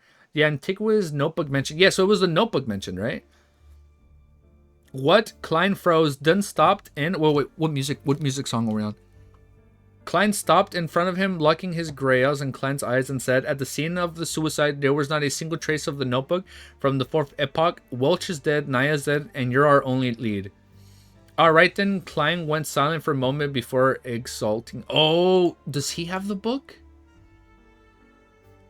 Would somebody else have the book then? This is hype. This is getting interesting. I like this whole murder mystery. What's the name of the first hunter in Bloodborne? Oh, the old man? Oh, what's the name of the first hunter in Bloodborne? The old man. Of Yarnum, right? I forgot his name. The world. At this point, you will not get spoiler, like I mentioned. Amon, you would not know who he... Yeah, it's okay, man. I think of Amon, and I think of other series, dude. The ancient notebook they found, and they... Yeah, so it's the ancient notebook they were... Yeah, no, I get it. So that's what the name of the book was called, from the 4th epoch. Klein took... Oh, a missing notebook. Now this is really peculiar. How did I not think about the whereabouts of the notebook from the 4th epoch? Dunn... Oh, he didn't even think about it? Dunn nodded silently, walking past Klein, and said, "Lock your door and come with me. Welch residence. The expert is waiting for this." Oh, we're going to the murder mystery? It doesn't spoil, but lessens the fun, bruh. Okay, no, it's okay. I get you. No element surprise. Okay. So we still want... I get you guys. So when you guys are seeing spoilers, we still want a surprise. Okay. No, I get it. No, I get you guys. Okay, no, it's all good, dude. Klein took in a silent breath. His heart was thumping wildly as he felt uneasy. He wanted to decline and even his intentions to run. However, he believed that what happened in his dreams, Dunsmith would have definitely heightened his level of guard. And the difference in strength between a normal human and a beyonder, there is a little chance of success by using force. No, he didn't. I remember now. Auto translate. No elements of surprise. He must have a revolver with him too. He must also... Everybody has a gun on them now. It's crazy. He must have a revolver with him too. He must also have had a practice using a revolver. Many thoughts flashed past his mind, and eventually Klein chose to accept the reality. Alright. Sigh. I can only take one step at a time and see how things unfold. Maybe the miraculous power in my dreams will take effect again. Then let's go, Dunn said, in an indifferent tone. Klein turned and followed. After taking 2 steps, he suddenly stopped and said, "Mr. Smith, I would like to use the bathroom first. I came out originally for the bathroom." Oh, sorry, I had a burp. Dunn did not stop him. Instead, he gave him a keen look and said, "No problem, Klein. Believe me, I am far more powerful than you can imagine in the Dark Knight." Oh, the Dark Knight. Why use magic when you have guns? I love it. It's like, I don't know if you've seen Fate Zero. Instead of using magic, the gun uses guns. I love it. Oh my god. It's so cool, dude. Why use magic? Bang. I came out originally from the bathroom, and in the Dark Knight, Klein suddenly repeated the phrase. I'm over here doing Batman. He's like, "I am the dark." He did not make any reckless attempts to escape and honestly relieved himself. He was then washed his face with cold water, completely calming himself down. Klein changed his outfit and closed the door in his apartment. With gentle steps, Klein followed Dunn. How are we on music? Yeah. Klein changed his outfit and closed the door in his apartment. With gentle steps, Klein followed Dunn and went down the stairs and walked towards the building entrance. In such a tranquil setting, Dunsmith opened his mouth and spoke suddenly. At the end of the dream, why did you try to escape? What were you afraid of? Klein immediately thought of an answer and said, "I do not remember what I did at Welch's place, nor do I remember if I was directly involved in Wrench and Naya's deaths. I was afraid that if it was really proven to be my doing, I would rather gamble and escape. I can then start anew on the southern continent. I would have done the same if I were you," Dunn said as he pushed open the door to the building, letting the cool midnight breeze disperse in the swelling heat inside. That's so cool. He was not afraid of Klein running away as he got in the carriage. It was exactly the one Klein had dreamed of a four-wheeled carriage. So it's the same thing. A four-wheeled carriage drawn by a single horse and the carriage driver. There was also the police emblem of double-crossed swords and the clusters of a crown carved on the side of the carriage. Klein followed into the carriage. Inside there was a thick carpet laid out. They got carpets in their wagons? There was a thick carpet laid out, and place was filled with a soothing fragrance. Having sat down, he looked for a topic to probe for more information. "Mr. Smith, what if, and I mean if, the expert confirms that I have really forgotten a part of my memories, and that there is no other evidence which points me to being a particular or a victim, would this be over?" "In theory, yes. We would try to search for the notebook through other means, as long as it exists and can be found. Of course, before that, we will have to make sure you are not cursed or have any scent of Catco-demons? Is that the people, the holy toilet? The divine toilet? The divine kingdom? What are you guys talking about? What holy toilet?" What? Are these demons the ones in the anime trailer? When they drank it and then they turned? Right?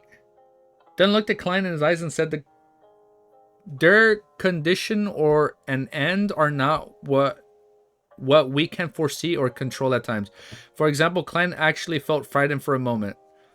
The carriage sped through an almost empty street. Dunn took out his tobacco pipe and sniffed it, saying, When we believe things have come to an end, with everyone going back to normal, it would resurface in a terrifying, chilling way. A few years ago, we handled a case regarding an evil cult. There's cults in this series? Wait, let me read that part right now. They did life sacrifices to please an evil god by making followers commit suicide. When one of the followers was chosen, his survival instincts triumphed over his foolishness, twisted beliefs, and psychedelic drugs. He secretly escaped and reported to the police. The case was handed over to us. It was a very small mission since there were no Beyonders in that cult. The deity they worship was actually randomly thought up by their leader merely for the sake of money and satisfaction. Humanity was lost there. We only used 2 members, they coupled with the support for the police to support this cult. No one was off the hook for that whistleblower. We also confirmed that he had no lingering demonic sense left to him. He was not cursed and did not suffer any mental disorders. He didn't have any personality problems or any irregularities. Nothing. Later, he got a decent advancement in his career. Got married. Oh, he had a good life. Got married to a very good wife. Had a son and daughter. So he's living a good life. His dark past seemed far away from him. The horror of bloodshed seemed to have completely vanished. At this point, Dunn Smith gave out a laugh and said, "Yet in March this year..." Oh, shit. That's not a good ending. The yet part. Yet in March this year... Okay. Oh, we're almost done with the chapter. Yet in March this year, despite being in good financial health and having a loving wife and adorable kids, he strangled himself to death in his own office. There's something trippy here. So there's something going on with a cult and the book. The crimson moonlight outside the carriage window shone upon Dunn Smith. At that instant, he seemingly their Zive smile made Klein feel unspeakably horrified. Strangled himself to death, Klein drew and gasped of a cool air silently, as if seeing his own tragic end. Even if I skipped it once, it might just be temporary. Is there any way to resolve this completely? Become a Beyonder to fight it? The carriage returned to silence. Countless thoughts whirled in Klein's mind. Oh, so he wants to become a Beyonder. The Cult of the Fool. Under an awakened silence, the carriage traveled for a long time at high speeds. Just as Klein made up the mind to consult Dunn Smith for any solutions, the carriage came to a halt. "Mr. Smith, we have reached Welch's residence." So they're going to the place where he killed himself? The carriage driver's voices were heard. "Let's get down." Dunn straightened out his black trench coat, and that reached his knees. "Oh, let me introduce beforehand. The official disguise of the expert is the most renowned spirit medium of the Awa County." That's the police. That's the police place, right? The police place, the police station. Klein suppresses other thoughts and asks curiously, "Then what is her actual identity?" Dunn half turned his body and turned his head back with his abstruse gray-eyed hair. "A true spirit medium." That's hype. That was a good chapter. I see why you guys like Dunn Smith, dude. He's already a really good character. I want to see more of him. I'm already kind of sold on his character. I want to see where it goes, dude. That's hype. That's so cool. That was such a good chapter. There's a cult. Madam. So, okay, I can't pronounce his name. I guess we'll learn her name in a bit. Catcone demons means a malevolent spirit or person. I assume that's the part in the anime trailer where they turn into demons. Yeah, and I remember they said the word Sector 7 in the game trailer. So this is cool. I mean, I know people might say spoilers. I don't think it's spoilers. I think it's cool. Just a little tease. I mean, we're technically cult guys. I love Ed Sheeran. I don't think I've heard Ed Sheeran music. Do I? I don't know. I think, that great guy Ed Sheeran. That's a single. The singer, obviously. The Cult of the Fool. The Fool's Throne, Toilet. The Great Throne, Praise the Fool. Madame Derry, the Spirit Medium. Madame Six, haha. Nightmare, don't mention that. Okay, no, it's okay. We're good, guys. Oh, no. Sector 7 was mentioned in the game trailer. There's multiple cults and evil gods. You'll learn soon about them. Well, they did say some names. And, like, when we're watching the game trailer, I did read all that. So, I remember reading Awa Academy of the Lowing Kingdom. Sector 7, everybody was gushing about the guy filing the reports at Awa Academy. And then I remember seeing in the trailer, he pops open a potion. Which one? I don't know. More of one cult. Alright, I'm excited, dude. I think we might stop reading there. I need some nice warm salt water. That was cool though. So Dunn Smith is interrogating him. He's part of the Men in Black of the Lord of the Mystery series. He's investigating him and he kind of believes him, but he's a Beyonder. He's a night because he was a Nighthawk. Nighthawk is, I guess, the All Academy's faction. That's, I assume, part of Sector 7. And I assume Klein wants to join this organization after he speaks to the medium. Because we found out, won't that make you more thirsty? It probably, actually, no, yeah, I'm so dumb. Whenever you go to the theaters, they put so much salt on that popcorn because they want you to keep buying drinks, man. Yeah, I'm gonna need to sleep. It's 3:30 in the morning. All right, man. Yeah, we can stop reading right here. I'm just trying to think it through. So I assume once he talks to the medium, he's gonna want to join Dunn Smith and his organization. He wants to become a Beyonder because he realized everybody that's come in contact with this fourth epoch book. I forgot what the name was called. Everybody that's come in contact with him somehow, apparently they commit suicide because of this evil cult.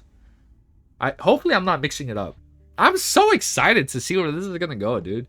That's crazy. We're at chapter 14. All right, man.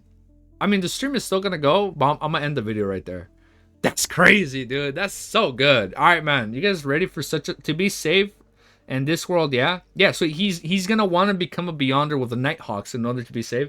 What are your thoughts on Beyonder? So wait. Are all before we end the video? Are all Beyonders Nighthawks?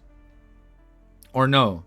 Nighthawks is just a faction of Beyonders, right? But Beyonders can be everybody because we know Alger is a Beyonder and he's like a pirate. Nighthawks are the other groups. They're like the secret police. Okay, so Nighthawks is like a secret police organization and they just happen to have Beyonders. And then Beyonders is just people with abilities in general, right? But you have real Beyonders and then you have fake Beyonders. No? They can be in different factions or go solely. No? Solo. Or they can go solo. Oh, okay. Like solo leveling. I understood that reference. No, I'm kidding. Okay, I get it. All right. That's good, dude. So we know Beyonders are people born with true magic. And then the potion that grants sequences is the closest thing to make you a real Beyonder. Nighthawks is just for the Church of Evernight. They have mention of Evernight. Yeah. What is that emoji? I've never seen that emoji. They're like biting their teeth. All right, man. That's cool, dude. I'm excited to see more. All right. If you guys like what you see there, if you like what you see, that's a really bad outro. We're not going to edit this. Don't worry about the fake Beyonders. We'll probably get there. Not born? Yeah, so it's people that just get the ability later. All right, man. If you guys like what you see there, make sure you like, comment, subscribe. Share with your family. Share with your enemy. Share with your bus driver. Share when your community work. Share it at school. They all become Beyonders. They're born with that power. Beyonders aren't born necessarily. They gain the power, right? Not born, but they can be born, but usually aren't. They can be both. I'm excited. I want to see more about Beyonders. I mean, I know I'm kind of glossing over some details I'm kind of forgetting. This is the most I've read in a while. But over time, we're going to learn it. All right, man. I'm going to end the video right there, guys. All right, peace. And have a lovely, beautiful day. And we'll be reading more. Not tomorrow. So not by the time this video goes up. But more Tuesday. Yo. All right. Later, guys.